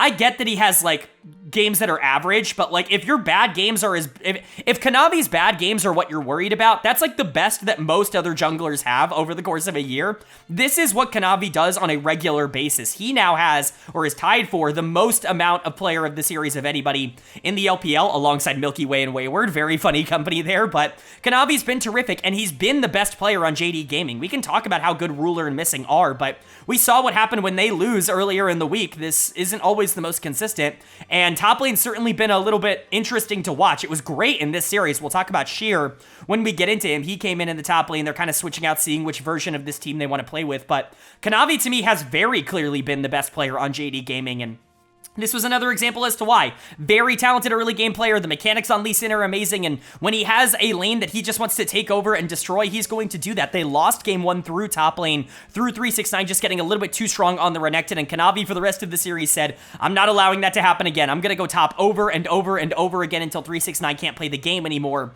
and we're going to get Sheer very fed, we're going to get me very fed, and Ruler's going to be fine in the bot lane. He's going to be able to scale up on these picks like Smolder, so generally like the strategy for JDG, but it doesn't work if Kanavi isn't as mechanically talented and able to outplay one of the better top laners in the league. But again, credit to Sheer. I really don't know which direction this team is going to want to go in when it comes to their starting top laner for the rest of the split. But Sheer has been really good in the 2 series that he's played at the LPL level. I'm not saying that you should bench Flandre. That is a bold take to end up making, but honestly, Sheer looks amazing right now, and the upside that he has in terms of, you know, what people have talked about. I haven't necessarily seen a lot of his solo queue games, obviously, but JDG has hyped this kid up immensely, and honestly, he's played 2 series, had to go up against 369 in one of them, and he's looked great, right? Like, he is just a player that I'm really interested to see if he can continue to grow. Maybe he has a little bit of a lower floor, like in terms of what you could expect from him at his absolute worst, but they clearly trust him to put him in this particular series against TES and really have it work out. Ruler and Missing were also good. Missing's like 29-0 or something on Rakan. It's something ridiculous. He's just got, he's better on that champion than everybody else in the world, but Ruler, I think, was also solid, and Yagao does a really good job of just surviving in the mid lane, doesn't need a lot of resources, can kind of be a secondary carry for this team. He's been good as well, but this was a good win for JDG, and a lot of it comes from the top side of the map. And then for top esports, again, this is a little bit interesting, right? Because maybe you want to give Dead of the Series to Tion because you wanted him to cover top side a bit more, or alternatively just make more plays around the map, but I honestly don't want to blame Tion too much for games 2 and 3 when you're playing Zim and you're playing a bunch of lanes that don't have any prio. It's going to be a lot more difficult for you to actually skirmish and make those plays around objectives, especially when Kanavi is playing aggro at the right timers. It's not like Tion had a bunch to be able to steal away while Kanavi was making plays on the top side. Kanavi was smart enough about his timings when he would make those plays that there really wasn't a lot to trade off for it from Tion if they didn't have pressure in other lanes, and so I'm not going to blame him too much, even though Reddit will. Dud of the series is going to go to 369. I don't even think he necessarily played all that awful. Maybe he could have avoided some of the ganks that Kanavi ended up playing, but he was the reason that they ended up losing because of the pressure that ended up going into him in games 2 and 3. Again, you can decide whether or not you want to blame that on him or not. It's just, I think him being taken out of these games and him not being particularly relevant is why they lost, and so even if it wasn't any sort of mechanical misplays, he's the dud of the series for that. I still think 369 has been amazing, but it's clear that, you know, teams can put resources into 369, and there aren't going to be a lot of times where the rest of this team is going to beat you. Now, I think that's going to change against, you know, worse teams. Like, Jackie Love and Mako should dominate basically any other bot lane in the league that aren't Ruler and Missing in a 2v2 enough to the point where even if they're in a losing matchup, Tion should be able to capitalize on that, but Ruler and Missing are a bit different, especially when Missing's on his best champion, and Kareem is not the kind of player that's going to be strong enough to take out someone like Yagao, who's very stable, very safe, not going to make a lot of mistakes in the mid lane. So we are starting to see some of the cracks in the armor of top esports, but the question was never, are they a top 2 team? The question was, can they just be top 3? Can they clearly be better than all of the teams that are below them? There was not enough in this series for me to conclusively say that they're not top 3. They still were able to win game 1 off the back of 369 on that Renekton, and honestly, everybody kind of playing well in that first game, but you just want to see them perhaps learn from this series, kind of adapt moving forward, and try to get more pressure on the bottom side of the map. But for JDG, again, Kanavi's just playing out of his mind. Whatever they end up doing on the top side, I think will be the right decision. I think they have an embarrassment of riches in the fact that whoever they start a Flandre and Sheer is probably going to be fine, is probably going to have a good split. It's just all about the direction they want to go in. I admire the idea of trying out different lineups against different styles of teams, but right now it looks like Kanavi and Sheer are the right option. Ruler and Missing looked better than they did in that series, and it's good to see JDG not dropping 2 straight series in week number 7. And then moving on now to day number 5 here in week number 7, and we kick day 5 off with 2 non-playoff teams at the moment. LGD Gaming taking on Thunder Talk Gaming. And Thunder Talk picks up a pretty dominant 2-0 win here. I'm not sure this is expected. Obviously, they're below LGD in terms of my power rankings, but on paper, obviously, they are the better team. They've just not performed like it up until this point in this split. They've had a lot of problems. They've had a lot of struggles, but this was a really good series for them. Even the players that haven't been playing well, honestly, especially the players that have not been playing well, really popped off here. Chocho continuing to pull out some weird-ass shit, obviously in reference to the Nautilus in Game 2. Just kidding, it's the Ezreal in game number 1, the Ezreal support. In game 1, we've seen this from Keria over in the LCK, but still, I don't think it's particularly strong, and, you know, it's a miracle that it ended up working out. If Jin Zhao wasn't, like, the worst player in the world, then maybe this would have been punished a bit more, but I digress. Thunder Talk looked really good, and LGD looked really bad. You can kind of go back to Haichao being that one good player on the team, and outside of that, I mean, like, you've got nobody else at the current moment. I like Bertle, but he got bodied in this series. He played miserable in the battle of former Damwon top laners. We'll get into that as we keep going along. There were so many problems with how LGD ended up playing this, but let's talk about the good things that Thunder Talk did. Player of the series, it's going to Hoya in the top lane. Didn't think I'd be saying that at any point this split. Even after last year, I didn't think I'd be saying that at any point this year. Hoya has just not been good for a little while now. Was really interesting when he first came over to Thunder Talk. I can't remember if that was summer of 2022 or spring of 2023. It was one of the two, but he was good in spring of last year. Maybe not great, but like average in spring of last year when that team ended up making playoffs for the first time in their organization's history. Obviously, it was a big accomplishment, but summer he was like the worst top laner in the LPL, and so far he's been miserable this split as well. I've been heavily in favor of benching him alongside Beishuan, just trying to figure out some other combination of players here. Maybe just going out and spending some money and actually getting some talented players that are available on the market. Don't think they would want to play for Thunder Talk in their current state, but at least it's an idea. But Hoya actually showing up in this series, the Renekton in game 1, but specifically the Poppy in game 2, where he really was able to take over a lot of those fights. I really haven't seen him have these like great takeover kinds of games in about a year and a half, and so it's nice to see that at least at some level it's still there, it's still possible for him. I just wouldn't expect this to be a trend. Yukao was also really good here, even if Haichao was creating action on the other side on the Ahri and trying to keep the game relatively close. The Taliyah was just more influential, more impactful in the game, specifically in that first game where you've got Taliyah into Corki. Corki needs to scale up. There's going to be some time in that mid game where Taliyah's just going to be way more active, way more free to move around the map, and the skirmishing potential for Thunder Talk is just going to be a lot higher because of that mid lane matchup, and Yukao definitely took advantage of that. One of the mid laners I would want to play against the least in terms of losing pressure in the early game is Yukao with how he plays there. I thought Beishuan was really good in this series. The Poppy in game 1, the Viego in game 2 was by far the better jungler out of these two, which is a miracle to say considering how bad he's been for the most part in 2024. 1xN was solid. Chocho was a little bit worse in game 2 than he was in game 1, and that's certainly saying something because game 1, like I remind you, he played Ezreal support, but generally this was just kind of an ego check from Thunder Talk, and they passed it full wholeheartedly. Like they destroyed them in this series. It wasn't close. It never felt like it was going to be close.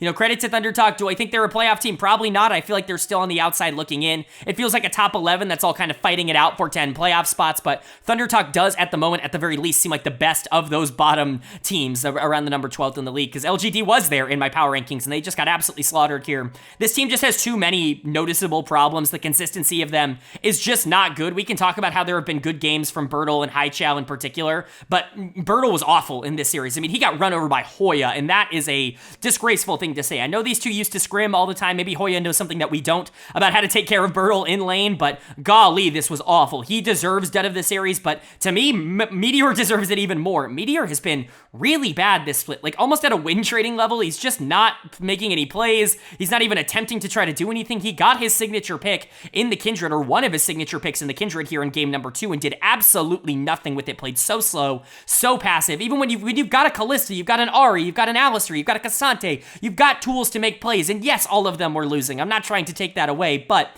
Meteor was just really bad for me. If you want to give dud of the series to Bertle because he lost to Hoya, that's fine. Like, I certainly have no issues with that, but I'm going to give it to Meteor because it felt like he individually played worse in this series. Both of them were atrocious, though. Jin Zhao had a horrible week, continues to play really bad for LGD Gaming. Again, a lot of the momentum and positive plays that he was making that you would take the bad trade-offs for, at least from a neutral perspective, are just gone, as has happened basically every split that he's played in that support position. He's had a couple of good games, but has slowly trended off into the bad direction, and as teams are getting more competent playing together, he is just being outpaced by everyone in the league. When you get completely gapped by Ezreal support, that is a really bad sign. And Xiaoya and Haichao, they were fine, I guess, but this team just never felt like they were even remotely in it. Maybe I've been giving them too much credit for being in 12th. They're not winning games, and yes, they've been looking competitive in their losses, and they have moments where they look all right, and that is a little bit better than maybe some of the worst teams in the league. But with teams like RNG and Rare Atom below them actually winning series this week, and even Ultra Prime looking okay in their series against Bilibili, is LGD really that far ahead of these teams at this point? Probably not. And Thunder Talk definitely clears LGD in terms of how good they are talent-wise. Hopefully they can keep this up, because the problem with Thunder Talk has not been the talent, it's been the continuation of talent from game to game. It's that Hoya and Beishuan on any N1XN to that extent on a game-to-game basis can just completely shit the bed and not really show up, but at least in this series they did. They're at 5-8. They're not eliminated from playoff contention by any means just yet. If they can go on some sort of win streak, it definitely still is possible for them, but I think it would take more than just a win over LGD to give me the confidence that they're going to do that. And then moving on to our second series of day number 5 here, and it's another upset. We get so many of these this week in the LPL. We are lucky. It's RNG taking on OMG, and RNG picks up another win. This is a 2-0 week so far for RNG. That is crazy. Who would have seen that coming? I certainly didn't see that coming. They played really well in this series, and yeah, maybe game 1 was a little bit close, but they obliterated that second game. They were significantly better than OMG, the team that is across from them, who is likely to make the playoffs, although not so sure of that anymore. They dropped to 6-7, and obviously the playoff race is still pretty wide open down the stretch of the standings, but credit to RNG where credit is due. This team is getting better, and I don't know if it's just because we're getting a more hyper carry oriented bot lane meta, which LWX is a little bit more comfortable in, or if it's just some of these players playing better, which it absolutely is right now. I'll shout out some of the players that I think have really improved their playstyle, but it's really, really working for them. And honestly, this looks like a completely different team than whatever had been there for the beginning part of Spring Split. At least this gives you some level of optimism that maybe they don't make playoffs this year, because it would take kind of a miracle for them to make playoffs this year or this split, but summer could be a bit better. Also, maybe this is kind of a negative for RNG, because maybe this convinces them that, oh, maybe we don't have to make changes going into summer, and then, you know, problems continue to happen. But I guess we'll have to see. A player of the series is going to go to LWX. I've been super hypercritical of LWX over the course of this year, you know, because I was so negative on him last year, because I really wasn't a fan of the way he was playing on FPX, and everybody was hyping him up so much here for RNG. I really have been pushing against that narrative, and, you know, this was the best he's played. Like, this week in particular is the best he's played. He's been one of the better AD carries in the LPL so far this week, and I definitely didn't see that coming. Of course, Smolder does help that problem at least a little bit because of the ease of execution. If you are ahead, if you are able to just kind of get into the late game and start team fighting like we saw in game number 1, but look at that Varus game in game number 2. He was awesome in that game. His positioning was very good. His aggressiveness levels were never too much like they were for a lot of last year on FPX. This feels like a completely new player this week for RNG, and you know, we'll talk about it. This is not the best bot lane in the league by any means with Abel and PB God, no matter what their track record last year would lead you to believe. They played miserably bad in this series, but credit to LWX, he had to do a lot with, you know, all of that he was given, and he did that. He stepped up and was the primary carry. I want to give a big shout out to Wei as well. He had a very good week here for RNG, at least in comparison to what he has been over the course of this split. I think I've been critical of Wei a lot over the past year, especially because it has felt like he has downgraded a lot in terms of his early game aggressiveness. It feels like now that he doesn't have constant winning lanes that he can play through, he's really not the same kind of mid-game skirmisher that he was in his prime a couple of years ago. However, this is a good showcase that even against a good jungler in Xiao Feng, he still can go out there and do stuff and be a big positive. Breathe has been really good. Cube was okay in this series, was one of the bright spots in my opinion for OMG, and Breathe, I think definitely handled him in late game team fights. Tong Yuan went deathless. Ming had some good engages, even if he still isn't a perfect player. This is almost a completely rejuvenated, completely recreated version of this RNG team. If they play like this the rest of the year, they might be able to sneak their way into the playoffs. I know it's a major long shot with the way that their record has been, but again, they're not eliminated. Things could go right for them, especially with so many teams down the stretch not playing particularly well, like LNG, like Anyone's Legend, like Weibo Gaming. These teams have not been lighting the world on fire. There are potential open spots if things continue to go negatively for other teams. But for OMG, this is starting to get bad. And I should have mentioned OMG in that same conversation with those teams that could potentially fall out of playoff spots. This team has never been super consistent throughout this split. They have hovered around 500 basically since day number 1. And the biggest reason at this point is this bot lane. I mean, truly, they are an albatross on this team in 2024. When you look at Angel and Xiao Feng in particular playing okay, they didn't really do a whole ton this series. Cube actually did step up and was relevant on the Udyr in both of these games, but Abel and PP God have just been horrendous, and truly, they were horrendous in this series. PP God's done of the series, it could go to Abel. Both of them were so bad. I can't stress enough. This is some of the worst bot lane play that I've seen from anybody in the LPL in 2024. I would have expected this to be the opposite. This is how LWX and Ming have been playing for most of the year, but they got trashed in this series. They have been bad for most of 2024. Whatever progression that they were showing last year, whatever, AD carry whisperer tag you wanted to give to PP God and talk about him unlocking Abel in 2023 when their top side was better. Now that that top side is gone, now that this team has changed directions in terms of how they wanted to play the game a lot more through mid lane rather than top lane, whatever has happened, this bot lane has completely fallen off. They're like a bottom 5 bot lane in the LPL right now. And if this team ends up missing playoffs somehow, some way, if they end up collapsing down the stretch, it's going to be because of OMG's bot lane not being good enough. And that is a terrifying prospect and certainly not something I would have expected to hear before the split started. Cube, Xiao Feng, Angel, they weren't great. They were definitely not as good as their opposition, specifically Xiao Feng and Angel, but they were fine. Like, you could have won this series had Abel and PP God been at least relevant, especially that game number 1, but they were just so bad that it was genuinely unwinnable. I don't really know what else to say here. OMG's really going to need to figure something out, because as comfortable as they probably feel in terms of record, they're really not, with so many teams fighting for one of those top 10 spots. Even if you don't include teams like RNG and Thunder Talk that have been on winning streaks lately, you still have teams like LNG that are out of the playoffs right now and very easily could catch up to you. This team has to lock in, and this bot lane simply has to be better, or there's going to be problems later down the split. But for RNG, massive win for them here. I'm not going to sit here and try and say I expect them to make playoffs or anything, but they looked so much better here in week number 7 than any week previously that there really is some confidence. Again, maybe this is just all window dressing and it convinces the org to not make changes, and then they underperform again in summer and they regret, having a week like this where they don't make changes. But for now, at least it's a good sign to see that some of these players can at least do something good when the situation is right. And then moving on to our third series of day number 5 here, and it's a good one. If you weren't buying into the hype at, before this series, you're buying into it now. FunPlus Phoenix taking on Invictus Gaming.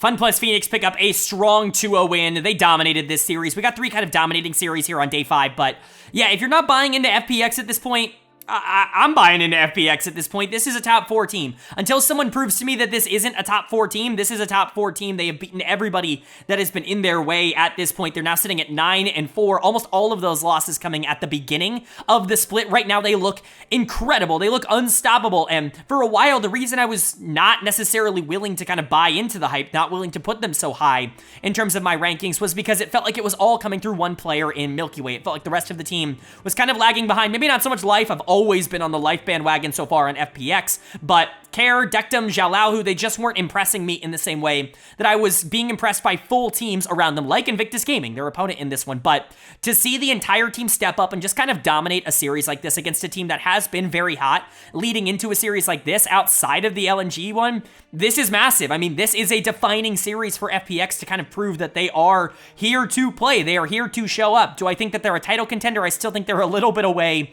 from that. I would still put them not in the top 3, but This team's legit, and mostly because it's everybody else in a series like this. So, player of the series is going to go to Life. I don't know how many times I can tell you this guy is just popping off right now. 2 games of Rumble support. The guy's played it the most of any champion in the entire league so far this year. When you're a support player and you're maining Rumble and you're obliterating the LPL, that's hilarious. At some point, this thing is going to start getting permabanned against FPX, but the problem is that Life is actually still good on other supports. It's not just Rumble. He's very good on Nautilus. He's very good on Alistair. He's just not an Enchanter player, which we saw last year when he was on Hanwha Life. That was kind of the meta that HLE wanted to play a lot of. I think getting back to his roots here and the meta being more in his favor for FPX, he's right back in form with what he has been in his career norms, right? Last year was more of an outlier over even just looking at what he had been regularly over the course of his career.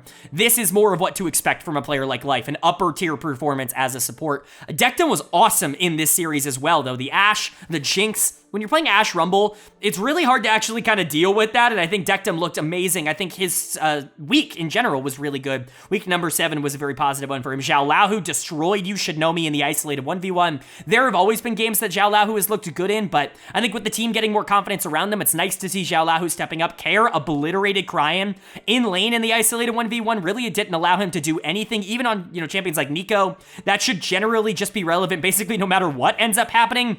And have you noticed the good thing yet? The last person I'm mentioning in terms of this game is Milky Way, the MVP candidate on this team. He was probably the least valuable in this demolition, and that's a good thing. He was still 7-0 and 23, but they didn't need him to win. They didn't need him to pop off and destroy the early game and out-jungle the enemy in order to win the game. He did. He destroyed Leon specifically in game 2 on the Xin Zhao, but if everybody else is already winning, isolated in their matchups 2v2 or 1v1, that makes his job so much easier, and that gives me confidence that this team actually can do some things when we get into the more important playoff series. I'm really buying into the hype right now. I don't want to go overboard. They're still closer to 4 or 5 than they are to 1 or 2, but this is a very good team. And then for Invictus, the O2 week is definitely disappointing, and I think what's more disappointing is just how you lost this one.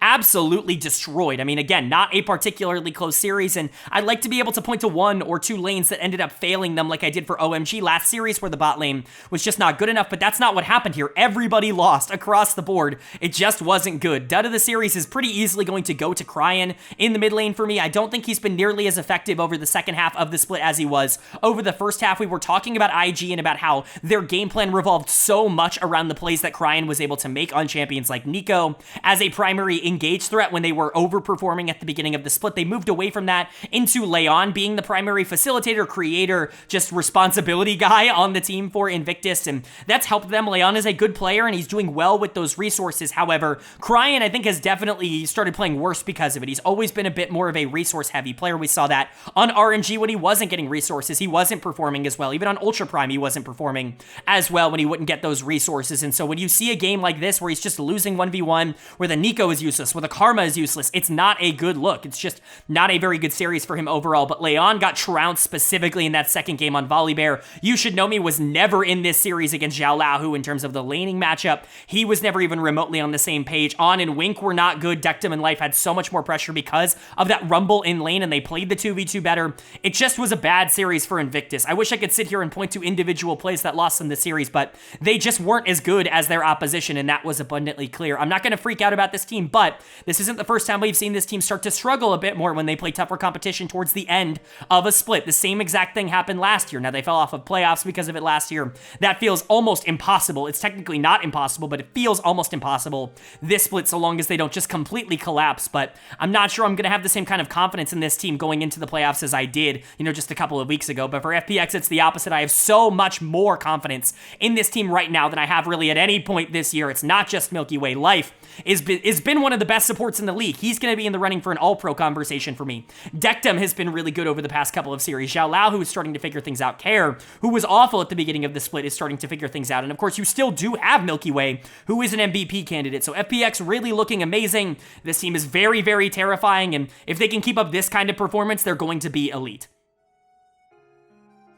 And then moving on now to day number 6, our penultimate day here in LPL week number 7, and we kicked it off with potentially a battle of 2 playoff teams. Anyone's Legend taking on LGD Gaming, and JDG do get the job done with a 2-1 series win here. Obviously, you would have hoped they would be able to get the job done. AL has been very much slumping downward in terms of the trajectory they have been on, and even if JDG wasn't perfect this week, they still are good enough to be able to win this. Losing game 1 almost feels like a rite of passage for JDG in terms of these series at this point, but Worth noting, they kept their top laner in. It was Sheer in the top lane once again. This seems to be the direction that this team is going to move in the future. I would expect Sheer to stay in the lineup here. Obviously, maybe they continue to experiment, but Sheer seems like the obvious choice to stay in with how he has played in the series that he has been given an opportunity to play in, this being his third, and all three of them looking very good, even against good competition. Yeah, Decade and Harry aren't exactly the best of opponents, but 369 is. He was thrown into the deep end in that TES series, and he very much passed it. I would expect him to stay, but he was not the star in this series. He didn't need to be the star. The star was in the bot lane once again, in my opinion, with Ruler. Really nice bounce back series.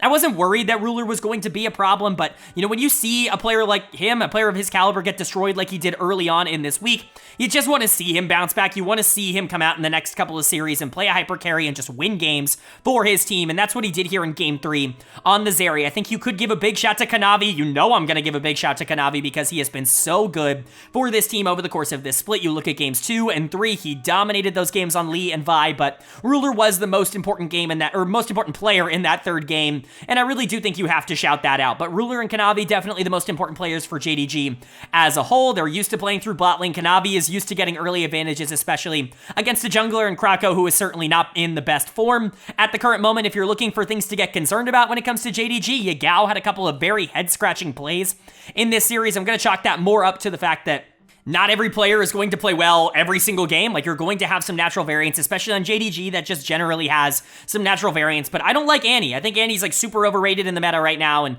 I don't think she was particularly strong here in Game 3. Yagao made a lot of mistakes, still was able to be relevant because Annie is relevant through the use of her stuns, and her ultimate's just good. But outside of that, I don't think the champion offers enough to justify it being picked over other champions of a similar stature in the meta, and Yagao, I think, learned that in Game 3. But again, credit to Ruler, credit to Kanavi. I thought they played well here. And then for AL on the other side, you know, I'm not worried about this team, but 7-7 from like 7-3 is not good. Like, losing 4 series in a row, that's not good, especially with teams like LNG knocking on the door. We talked about teams like RNG, talked about teams like even Thunder Talk knocking on the door to potentially come in and take some of these spots if they continue to level up as the split goes along. AL has gotten worse game over game. We talked about this being a possibility in the middle of the split, and unfortunately it is coming true for an org that always does underperform. Dud of the series for me is going to go to Hope in the bot lane. Maybe if you watch Game 1, you can say, how could you possibly give this to Hope? He popped off on Kaisa, looked really good in that game, but then you watch his 2 Lucian games down the stretch of the series, and you're like, oh my god, this guy was not even remotely playable against his former org here. This was just a bad series from Hope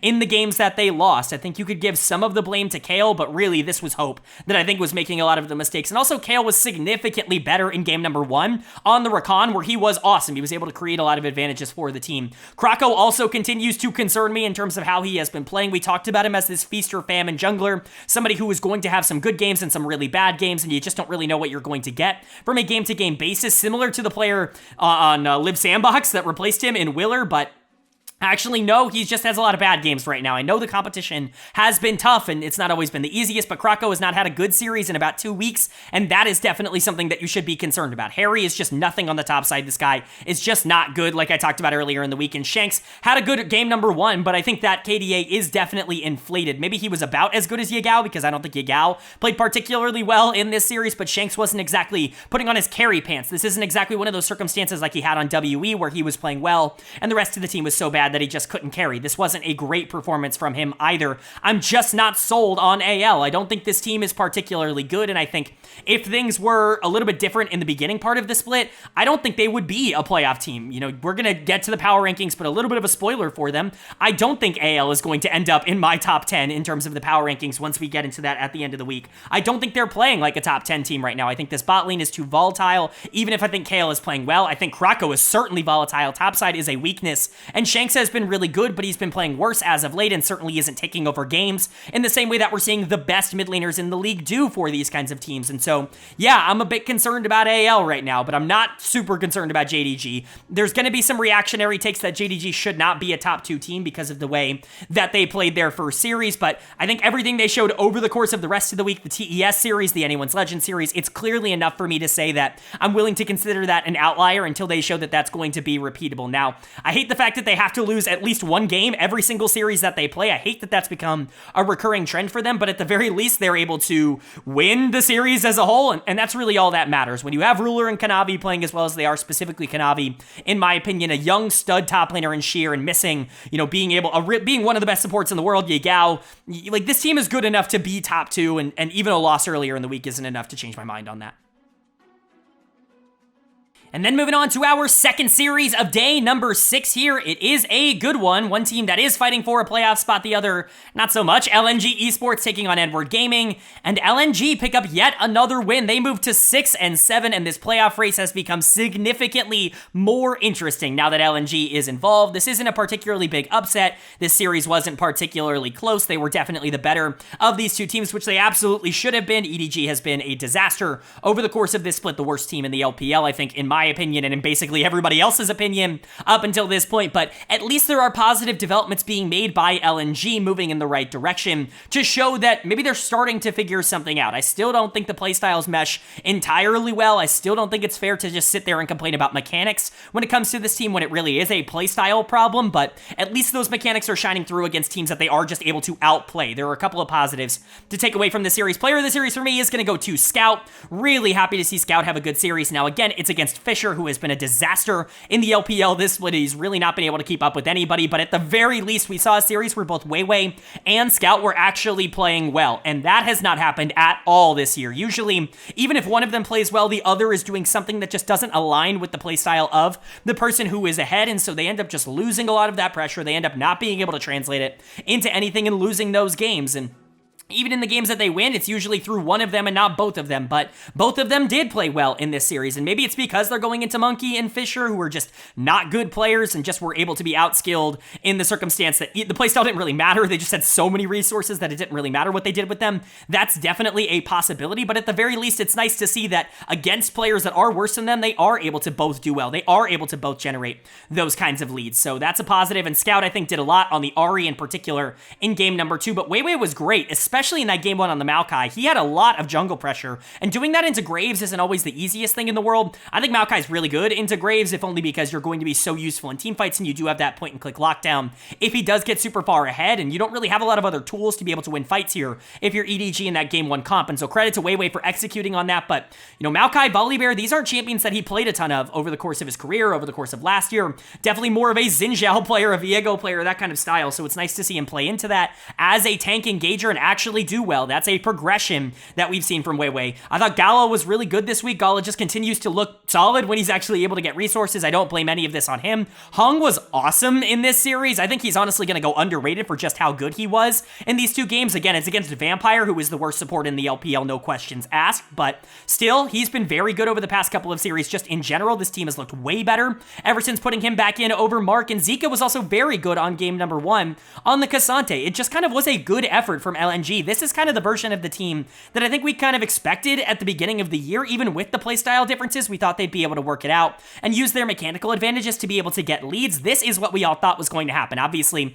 it hasn't lined up like that over the course of the whole split, but at least it's good to see that it's possible. And then for EDG, they're just bad. They draft poorly. They play poorly. Their macros bad. Their mechanics are bad. Like, I don't really know what else to say. You can sit here and blame the players, and trust me, I have. Fisher and Vampire are just not LPL level players. Fisher's going to get dead of the series here. He got mega outplayed by Scout in the individual lanes, but also was not useful out of lane on Orianna, which is definitely a death sentence in this league. Vampire was really bad here on the Nautilus. No good engages, constantly going in way deeper than he needs to. Just doesn't have a very good idea of how to play at the pro level. Monkey was really bad, got out jungled in the jungle position. What does that even mean? Got out jungled in this series. The Graves, like I already talked about, didn't have a lot of opportunities in game number 1, was just way too slow, and he did not play the Viego well at all in that second game, really getting run off the map. And it's not like Ale has enough power to save this game. He actually lost in game number 1 on the Jax, going into the Cassante, even if he was a bit better on the Gnar in game 2. But, I mean, really, the problem with EDG is just their lack of development. I don't know how much you put it on the players, because Fisher and Vampire, like Fisher's obviously, he's had time time to develop. He's been in the LDL forever. EDG signed him, what, like 3 years ago and just have not been playing him. He's finally getting his opportunity now that these players are out of the way, now that Scout and Fofo are out of the way. Fisher's finally getting an opportunity and he's not lived up to it. But Vampire, the Snake, Monkey, these are not guys that were supposed to play at the LPL level in 2024. And how much do you blame like the development track? Like, do we blame the coaching staff here? Clearlove has certainly not been a great coach for this team because these players have gotten worse as the split has gone along. These drafts aren't particularly good. And so, you know, it just, you start to ask more questions than just the players. When your team is 2-12, you really have to start analyzing what the real problem is. I don't know where this team goes in summer, truly. Like, I don't know what you do because you went young and it's not working. Do you stick it out with the young guys, see if they start to develop and just call this year off? You know you're not going to be a playoff team, but just try to figure out what you can build off of for 2025. Or do you actually go out and make changes? Do you get Jeje back from injury as we get into summer and then go for a different mid, bot, and support? I think the Snake has actually had good development, but there's only so much he can do down in the bot lane. So I think you have options here in terms of what you want to do if you are EDG, but this team is just not good enough to be a playoff team. Like, that is clear. And then for LNG, again, nice series, nice wins. Scout and Weibo both playing well is such a positive that has to be the takeaway from this series, but obviously, there's more that they have to do to continue the climb. They're sitting at 6-7, which does give them a relatively good shot to make playoffs if all they do is live up to the expectations down the stretch. However, it's not guaranteed. Beating EDG is different from beating a lot of the teams towards the middle and the top of the standings. It's good to see them do it here and have a good 2-0 week, and especially after they beat Invictus, be able to carry that momentum into this, but it can't just be here in week number 7. One good week is not enough to get you into that conversation. It's going to have to continue. And then moving on to our third series of day number 6 here, and it's another kind of interesting matchup. Two teams that did face off at Worlds last year, so that is something. Bilibili Gaming taking on Weibo Gaming, and Bilibili is going to pick up the 2-0 win. They're the better team out of these two. Weibo just not really being able to put together a particularly good series in this one, but again, it's not entirely their fault. Bilibili has just kind of been better than everybody that they've gone up against, sitting here and saying like, oh my god, Weibo Gaming was worse than BLG. This was an expected outcome. Maybe you would have wanted to see them overperform in a situation like this. You know, sometimes this roster, this organization in the past has stepped it up when the opponents are bigger and maybe haven't necessarily looked as consistent when the opponents are smaller, but it just seems like Weibo in 2024 isn't going to just be a particularly good team. It feels like they're going to be inconsistent against both the good and the bad teams. They don't really have that level up kind of mentality now that the Shy is gone. Not that that has entirely changed in terms of playing the lower teams, right? The Shy was always bad against those, but now you don't even have that extra special like leap you can take if you are facing one of the better teams in the world. And that's what Bilibili is. I mean, 13-1. They're now 26-4 in game score across this year so far.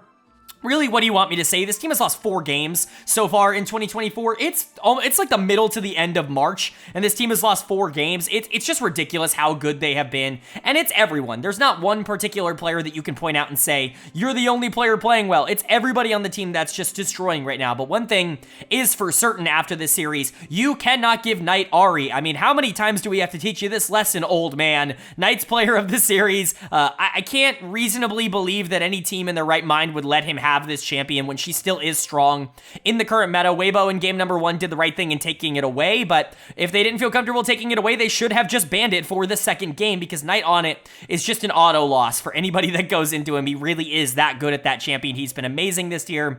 Definitely going to be in my MVP conversation. He now has 5 player of the series for me, which is tied for the most in the league. It just keeps adding up. All of these good players, him, Kanavi, they all keep joining this list of players that I have to consider in the MVP race, which is going to be a very fun one for the LPL, but Knight was amazing in this series, and there's really not a lot of negatives I can give. He was also good in game 1 on Talia, by the way. It wasn't just the game 2, but game 2 was definitely the standout one. Shun was also great. Got to play into 2 junglers that we'll talk about this situation. What the hell is going on in Weibo when it comes to their jungle situation? I get it, the Jiaohao hasn't been playing great, but Yudong, like, I had an epiphany that I remembered from like a couple of years ago. It must be a while ago now, that Yudong has actually played in the LPL before. I had some realization while going back and re-studying the footage for this game, going over my notes for this game. I'm like, golly, this name sounds so familiar. And he played for LGD Gaming back in the day in 2019. And I had almost completely forgotten because that team was horrible. The only players that I can even remember that were his teammates were Puff and Southwind because they were like Vici specials.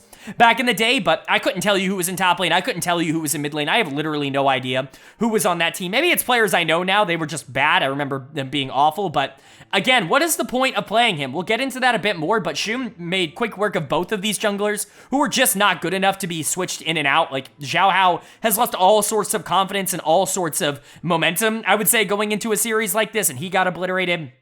Like, Elk and On were really good. What a shocker. They've pretty clearly been the best bot lane in the LPL. There have been times where Jackie Love and Mako have not been exceptional. There have been times where Ruler and Missing have not been exceptional. I can't think of times where Elk and On have not been exceptional this split. BLG is just the best team in the LPL, especially with LGD Gaming not being hyper consistent earlier in the week. There's just nothing else to say. Bilibili is on top of the Chinese league. And then for Weibo Gaming, you know, they're in real danger of also not making the playoffs. As much as we talk about teams like OMG and Anyone's Legend with the potential to fall out, Weibo is very much not immune to that discussion, I guess you can say. With teams like LNG starting to play a lot better, they don't have the game advantage that Anyone's Legend have. I don't think it's fair to say that they're definitely better than a team like OMG. There are real concerns with Weibo right now. Dud of the series is going to go to ZDZ. It just feels like top lane has been a bit of a disaster so far this split. There have been a couple of okay games from ZDZ, but he's continued more on the trend of 2023 AL rather than like 2022 AL, where he was showing some interesting things as a weak side top laner. I compared him a lot to Cube,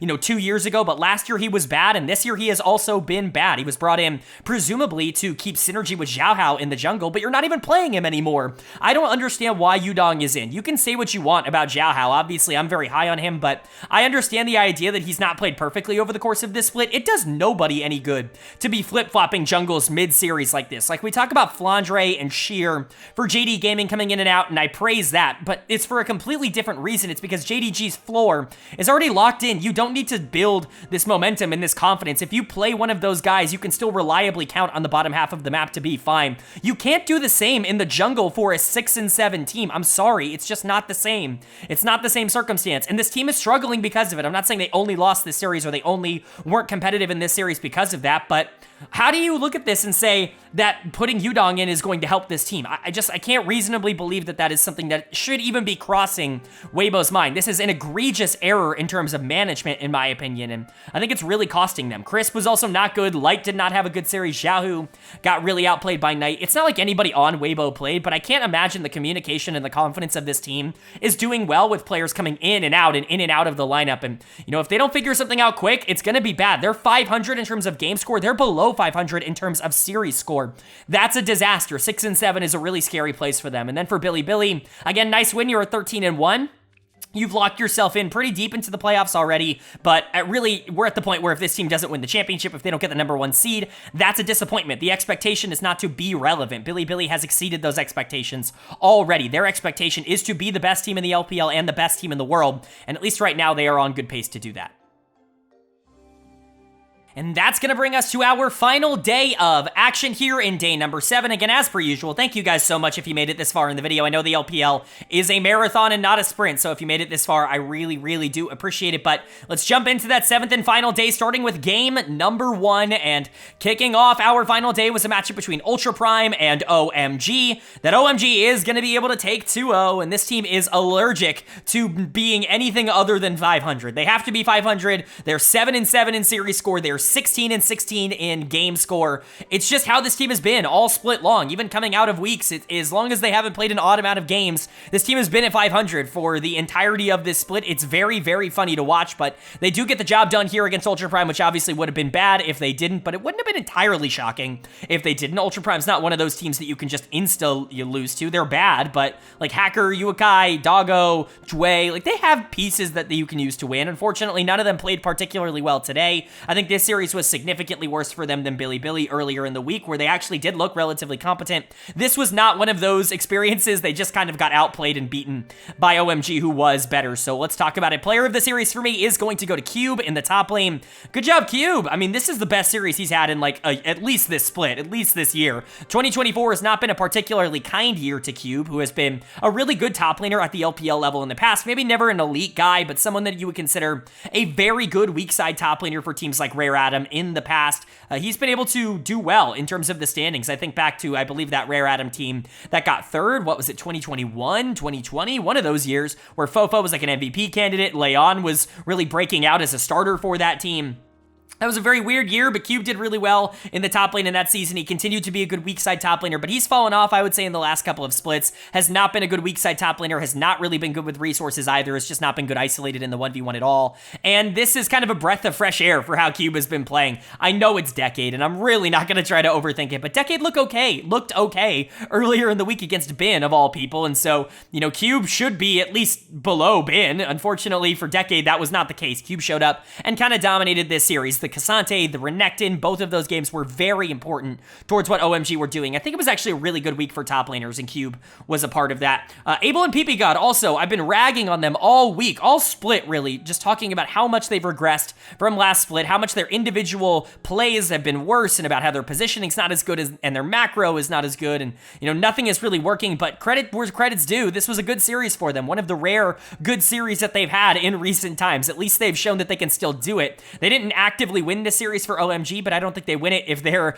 worse, especially in Game 2 on the Aphelios Braum, because Doggo and Jway were just running it in Game 1 on the Lucian Nami. On the Zeri in Game 2, there were moments where Doggo was actually doing things, and so you really needed that Aphelios and that Braum to be relevant, and they were, which is really impressive. Angel also goes deathless. He's been awesome for this team. That's not a shock. Xiaofeng was fine, even if he wasn't phenomenal or perfect in this series. He's done enough of the heavy lifting over the course of this split for me to cut him a little bit of slack in a series like this. It's nice to see Cube, Abel, and PP God be the three primary carries for a team that's pretty much exclusively played through jungle mid the entirety of the year. And then for Ultra Prime, you would have liked to see them maybe win. Uakai played okay, didn't really have to do a whole ton in this series or get to do a whole ton in this series. Got to do a bit more in Game 2 on the Tristana when that game was a little bit closer, but everybody else was just a little bit disappointing in one way or another. Decade's gonna get done of the series. I was hyping him up after that first one. I was like, he's been the worst player in the LPL, but he went toe-to-toe with Bin and was winning isolated in the 1v1. What is going on?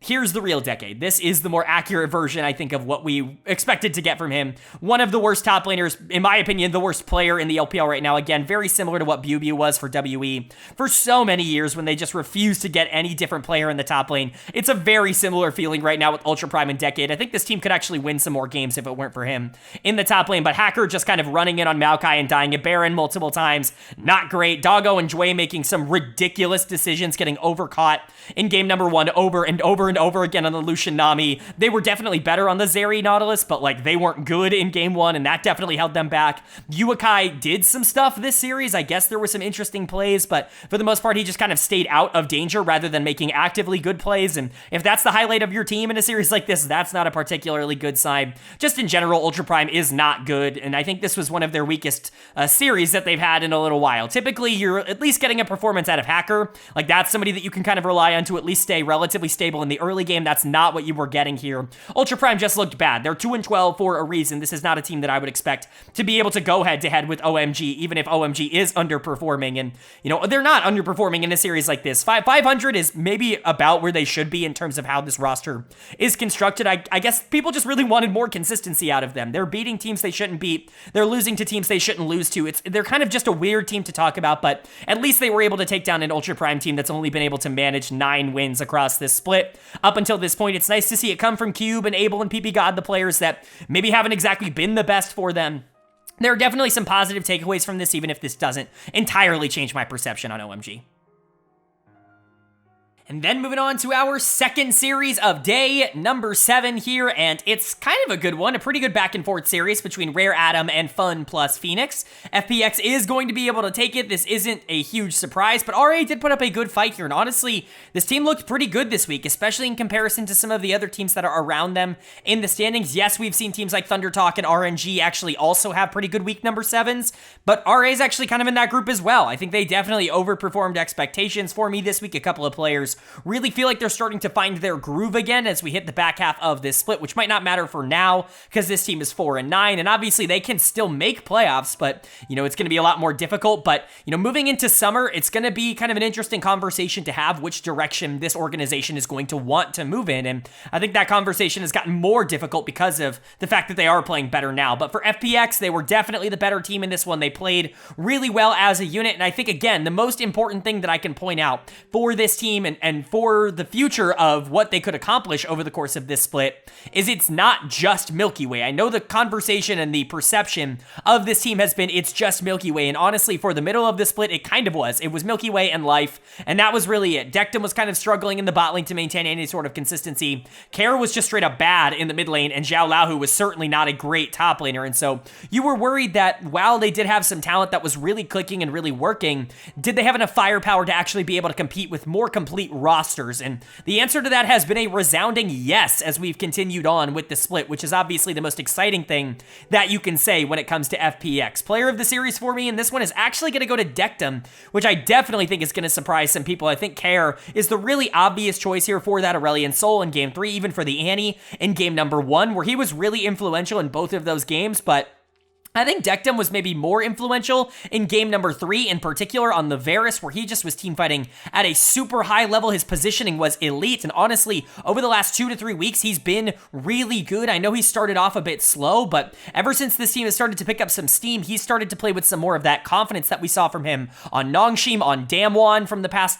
couple of years before he joined DRX, and honestly, it's really working for me. And yes, Kair was good in game number 3, and honestly was maybe even a bit great in game number 3, and was definitely very good in game 1. He was really bad in game number 2, and that kind of cancels out player of the series for me just a little bit. You got to take the whole series in as a whole, and Dectum, I think, was the best player, but again, nothing to take away from Kair, who I think has stepped up his game significantly ever since the beginning of this split, where we were complaining about him as being genuinely one of the worst mid laners in the LPL, with so many mid laners being the lifeblood of their team. Kair really just wasn't up there with the rest of them in terms of game-to-game consistency. I'm still not entirely sold because he did have that miserable game 2 on the Ahri where Vikla just obliterated him, but, at least he had the game 1 and the game 3, some of the better games that he's played all split, and Dectum stepping up, Life looking really good on the Alistair in game number 1. Obviously, a lot of the attention for Life is rightfully going to go to his Rumble, because his Rumble has been super good, and it's a crazy pick down in the support position. However, he's really good on other things too. He's always been able to play Engagers, but it's Enchanters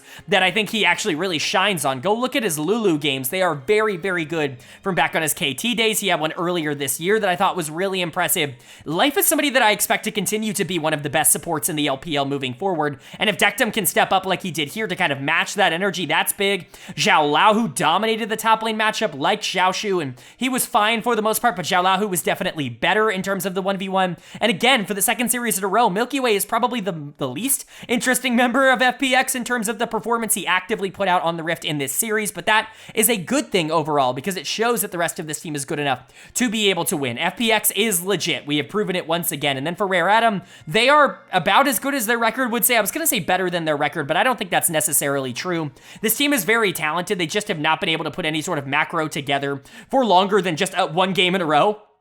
And then you have series like this where it's like, game 2 is so fun. You're able to play off of Vikla getting super fed on the Tristana, just moving around the map. I thought Neyu was okay. Assume, Xiaoshu, Zora, they all were all right in that second game, but things just aren't strong enough as we get into the later half of the series. Dud of the series for me is pretty obviously going to go to Zora. I think you could theoretically give this to Assume. You could give this to Neyu. I think both of them played relatively poor in their losses, but to me, it had to go to somebody in the bot lane, and Assume was just better in game 1 on the Callista, where I thought he actually did some interesting things, but Zora just wasn't good at all this series, and I'm really out on Zora. I think he is one of the weakest supports in the LPL. I don't really think you're going to win a lot with Zora in the support position. I think we've seen that not only on RA this year, but on RA in his previous tenure, on Anyone's Legend last year. He's just never really been a guy that's moved the needle in any sort of positive way. He's just been a part of losing bot lanes, and whether or not you think that that's more to do with the AD carry or not, it's definitely something that's worth noting. Assume was not good on the Smolder for a champion that is a free win in a lot of people's cases. Clearly it's not. Dectum just outplayed him, shut him down, consistently was looking for the Smolder in fights and never really allowed him to get online, and that's Assume's fault. Like I said, Vikla was definitely the strength of this team, and he has actually been okay. Like, I'm not going to say great or like really good or anything like that, but he's been solid to average over the course of the second half after a miserable start to the split here for RA, which is encouraging. But, this team isn't a playoff team or anything like that. At least they're not in their current iteration. I think talent-wise, they could be if, things change around. Maybe they get some new blood in the bot lane, and especially I think that could really upgrade the team. But, FPX is just a better team. That's just kind of the way it is in the current way that these two teams are constructed, and it really feels like FPX is becoming a lot more complete. Now, is that going going to hold up when they start facing top esports and JD Gaming and Bilibili Gaming? I don't know. That we're going to have to wait and see once we get to potentially the playoffs. But with this team locking in playoff spots with this win, that's a really good sign. You know, obviously this team is going to be in the mix and potentially even in the mix for a top 4 spot. And that's going to bring us to our final series of the week here in the LPL in week number 7, and it's a pretty decent one. 2 top 4 teams, at least in my power rankings, coming into the week. Team WE taking on top Esports, and TES predictably is going to be able to pick up this win. WE has coasted along for a lot of this year, mostly based off the fact that their floor is just significantly higher than other teams around them. They're not exactly the highest ceiling team in the entire world, as much as I like Wayward and Fofo, as much as I think that they get a bad rap in comparison to, you know, a lot of other players in the league. I think they are significantly better than their reputations would tell you as players. This team just doesn't have that breakthrough superstar, and that's going to hold them back from being able to beat a team like TES, who has multiple of those breakthrough superstars, and they played really well in this series. When they play up to kind of their potential and to expectation, like a team like WE just doesn't have the firepower to be able to compete with that, and we kind of saw that here. Player of the series for me, this was a really obvious decision. This one's going to go to Mako. He continues to be the best player on top esports, whether or not you want to think it's 369 or Mako. I think that is at least kind of an argument. I think Mako has definitely been better for me over the course of this split, but 369 is definitely a little bit more of the damage carry, and he's been great in lane. He's just had a few more performances for me that have been more questionable, I think, in terms of execution. That being said, you're still kind of just like looking for a reason to be upset at this team if that's the avenue that you want to go with the discussion. They've been very good, and Mako to me has been a huge part of that. Whether it's Braum, whether it's Ashe, 2 different champions, but kind of similar champions in terms of how they would execute, at least in these comps, in the way that they ended up being drafted. I think Mako did a great job. He has shown that he is very adept at Ashe in particular. That's something that has really impressed me in terms of how Mako has played so far in 2024, is you just wouldn't necessarily expect a player like that to be so good at marksman, because he grew up in this like low resource support meta. An older support player actually being good at transitioning into marksman is not typically what you would expect. I mean, look what's happening to Ming right now in the same league. So, you know, it's good to see Mako evolve and continue to grow with the patches and continue to grow with the meta. I think it's been a positive thing for them.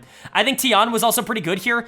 He's going to get a lot of hate for being kind of slow, and this team in general has been a little bit slow. I don't blame it on Tian. You know, we know he's a fast-paced jungler. We've seen what he does on Lee Sin in the past when he's more of the macro carry, but Mako is definitely somebody who has been a bit slower in terms of playstyle in the past. Look at the Worlds winning EDG team. They were not exactly this early game powerhouse team, and I think that that's definitely carried over to top esports where Mako is a primary shot caller. I still think this team does very well, and I think generally it actually works to players like 369 and Cream and Jackie Love's advantage, because it puts them in positions where they can play aggressive in the mid to late game, where their mechanics, where they're just kind of stronger, are actually able to stand out a bit more. But I could see that potentially being a problem running into some of the best teams in the region, teams like Bilibili and JD Gaming that are going to be very aggressive and do have the mechanics to back up a lot of those mid-game fights. I could see that potentially turning into a problem, but for now, it is certainly not an issue. It's working. Kareem went deathless. That is a great sign, even going into someone like Fofo, who, again, I'm much higher on than your average analyst. I think he has been significantly better over the course of his career than people give him credit for.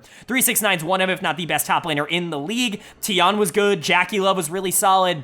I just think this was a good team performance, and unfortunately, like I said, for WE, it's hard to entirely blame them. They just don't have the talent. They don't have the firepower to keep up with a team like top esports, even if their floor is a lot higher than other teams because of how good their solo lanes have been over the course of this year. We're starting to see the cracks in the armor, and a lot of that comes from, I don't think that this version, this group of 5, has the same kind of synergy as they did with Stay in the lineup. And you know, I love Prince. Trust me, I'm the Prince guy. Like, I'm the Prince defender. I think if you put him on multiple other, like, upper tier teams that are around WE in terms of production, I actually think he'd be a superstar for some of these teams and really popping off and playing really well. But it's just, this WE team is not built to make Prince look very good, and clearly his confidence, his mentality is shot right now. Him and Awandi have negative chemistry in the bot lane, certainly not helped by whatever the hell Camille's support was in game number 2. Of course he's done of the series. Awandi was awful here. What do you even want me to say towards Camille's support? I mean, this doesn't work. I know it's winning in solo queue, but that it's a cheese strategy that if you have any sort of semblance of counterplay at a pro level, is just going to run it down. I get he probably just wanted to shove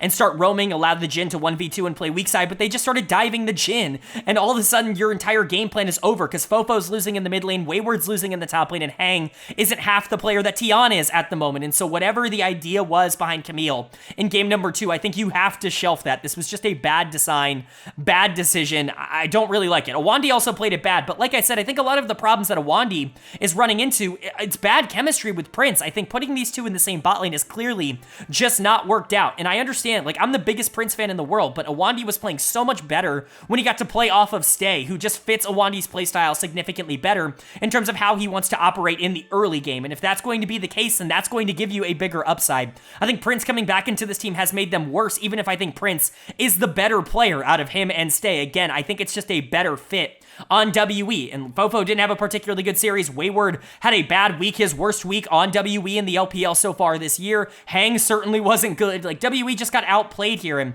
you know, there are real concerns now. They're closer to 500 than they were at the beginning of the week. They were 7-4 coming into the week. They're 7-6 now. Certainly not what you wanted to see, but again, this is still a playoff team. I think their floor is very high. They just so happen to run into a team here that is just straight up better than them. And then for top, they are just straight up better than WE. They are a very good team. They have a lot of proactive options, and they have a very clear way to play the game. Mako and Jackie Love do not have that problem in the bot lane. They play off of each other incredibly well because Mako does get to slow the game down for Jackie Love to just accumulate these resources and dominate fights in the later half of the game. Tion gets to just kind of do his thing without overplaying his hand, and 369 gets to exert his dominance in isolated 1v1s. Top Esports is a dangerous team. Are they the best team in the league? Right now, no, they're not in that contention for the top two, but they clearly are the best of the rest, in my opinion. All right, but that is going to do it for my LPL week number 7 overview and analysis video here in the spring split. We've only really got one more full week of LPL action before we get into the playoffs. Week 8 is a full slate of games, but week 9, it's only like 2 or 3 days of action, and so we're really getting down to the nitty-gritty. Of course, up on the screen now, you can see the updated LPL standings after 7 weeks of action. Any teams highlighted in specific colors have, you know, specific playoff implications, I guess. So, you know, BLG highlighted purple, they are already a round 2 bye guaranteed. You know, likely, obviously, they continue to go into round 3, but they've locked in a round 2 bye. JDG and TES a round 1 bye. FPX has locked playoffs, etc., etc. At minimum, they are going to get those spots. But of course, also at the bottom of that spectrum, we have EDG and Ultra Prime officially eliminated from playoffs. They cannot make playoffs no matter what happens. Not that that's particularly surprising. But of course, on the screen as well, we can go over my personal power rankings. On the first column to the right, you can see what those power rankings are from number 1 to number 17. On the second column, you can see how those have changed from last week to this week. We can go over risers, fallers, all that stuff. Biggest riser, the main one, of FPX, jumping all the way up to number 4. It's really hard to start denying this team anymore because it's all 5 members that have been stepping up. Do I think that players like Zhao Lahu and Care are likely to maybe come back to the mean at some point? I think it is likely, but I really think the core of Milky Way and Life, especially building around Dectum, who's starting to get more confidence, a player who I've always liked, I think that's good enough to be a top 4 team in the LPL right now, especially because I think Milky Way and Life have both been excellent, all pro caliber players in their roles, and so they are going to take that spot at the very least for now. That means WE moves down to 5. Ninjas and Pyjamas actually going to stay at 6, and Invictus going to fall all the way down to 7. I was really disappointed by their losses this week, specifically to LNG, that I think really should have been avoidable for them, and they weren't. This is a good team, but I don't know if they're a great team, and they're likely to kind of fluctuate around this number 7 for the rest of the regular season. Number 8 is going to be OMG. Somehow, some way they rose this week. I don't want to have confidence in this team, but I have less confidence in the other 3 teams that are fighting for playoffs right now. LNG does jump up to number 9. They've been out of my playoff race for a bit. It felt like this was not going to be a playoff team in spring, but they kind of got their shit together this week, and that's a big positive. They're still under 500. They still have somewhere to go, but I think momentum is a bit on their side, and number 10 is going to be Weibo. They're going to drop 2 spots. Again, they didn't play particularly well this week, but number 11 for me is anyone's legend. To me, of all of the contending playoff teams at the moment, it is clear that AL is the weakest of them. I just do not trust this team. The 4 losses in a row, I think, are indicative of how good this team is at the current moment, and I think maybe they do end up making playoffs just because they have that game advantage, but they also have a game in hand on, or LNG and Weibo both have a game in hand on AL. They've played an extra game on those 2 teams, so if LNG, Weibo are actually able to take those, there is a real chance that AL by the end of next week is on the outside looking in if they can't get things together. It's not exactly getting easier for them in terms of schedule. But on the outside of that top 11, Thunder Talk and RNG are going to move up, number 12 and 13. That means LGD moves down to number 14. It was just clear to me that Thunder Talk and RNG were better this week, both of them showing things that are significantly better than anything they've shown recently. They deserve to move up, and Rare Atom also going to move up to 15, jumping Ultra Prime, who is just not very good. Rare Atom was actually relatively competitive this week, which I think is a positive, but let me know if you guys agree or disagree with my changes, especially around the middle of the playoff standings. Would love to know your thoughts on,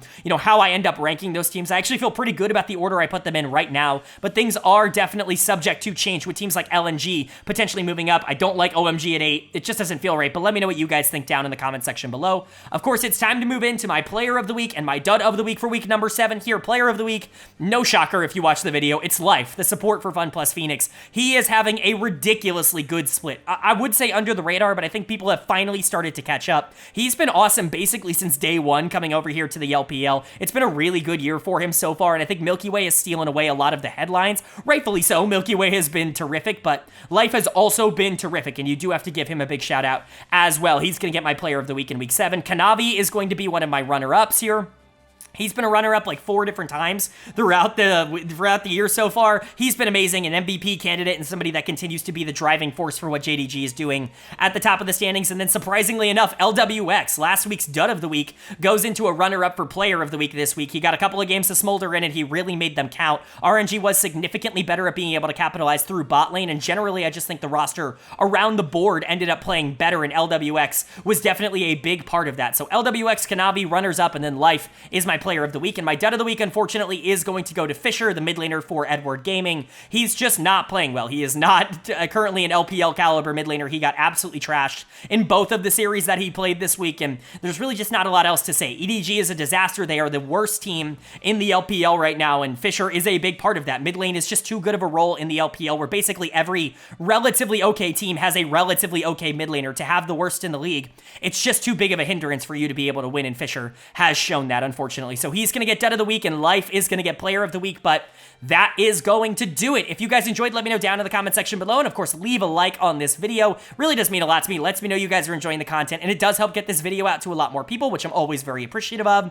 If you're new here, hit the subscribe button. We don't only post about the LPL. Playoffs are going on in North America right now, both in the LCS and in the NACL, and we're covering both of them on this channel throughout the week. The NACL playoff video is going to be out later tomorrow, and so I'm excited to go over that, but we also cover the LEC and the LCK every week, so if you want a comprehensive overview of everything going on in LoL Esports, this is the place for it. Hit subscribe and hit that bell so you can be notified when those videos do go live. But of course, with all that being said, I hope you all are having a great day. I hope you continue to have a great day, and I will see you all later.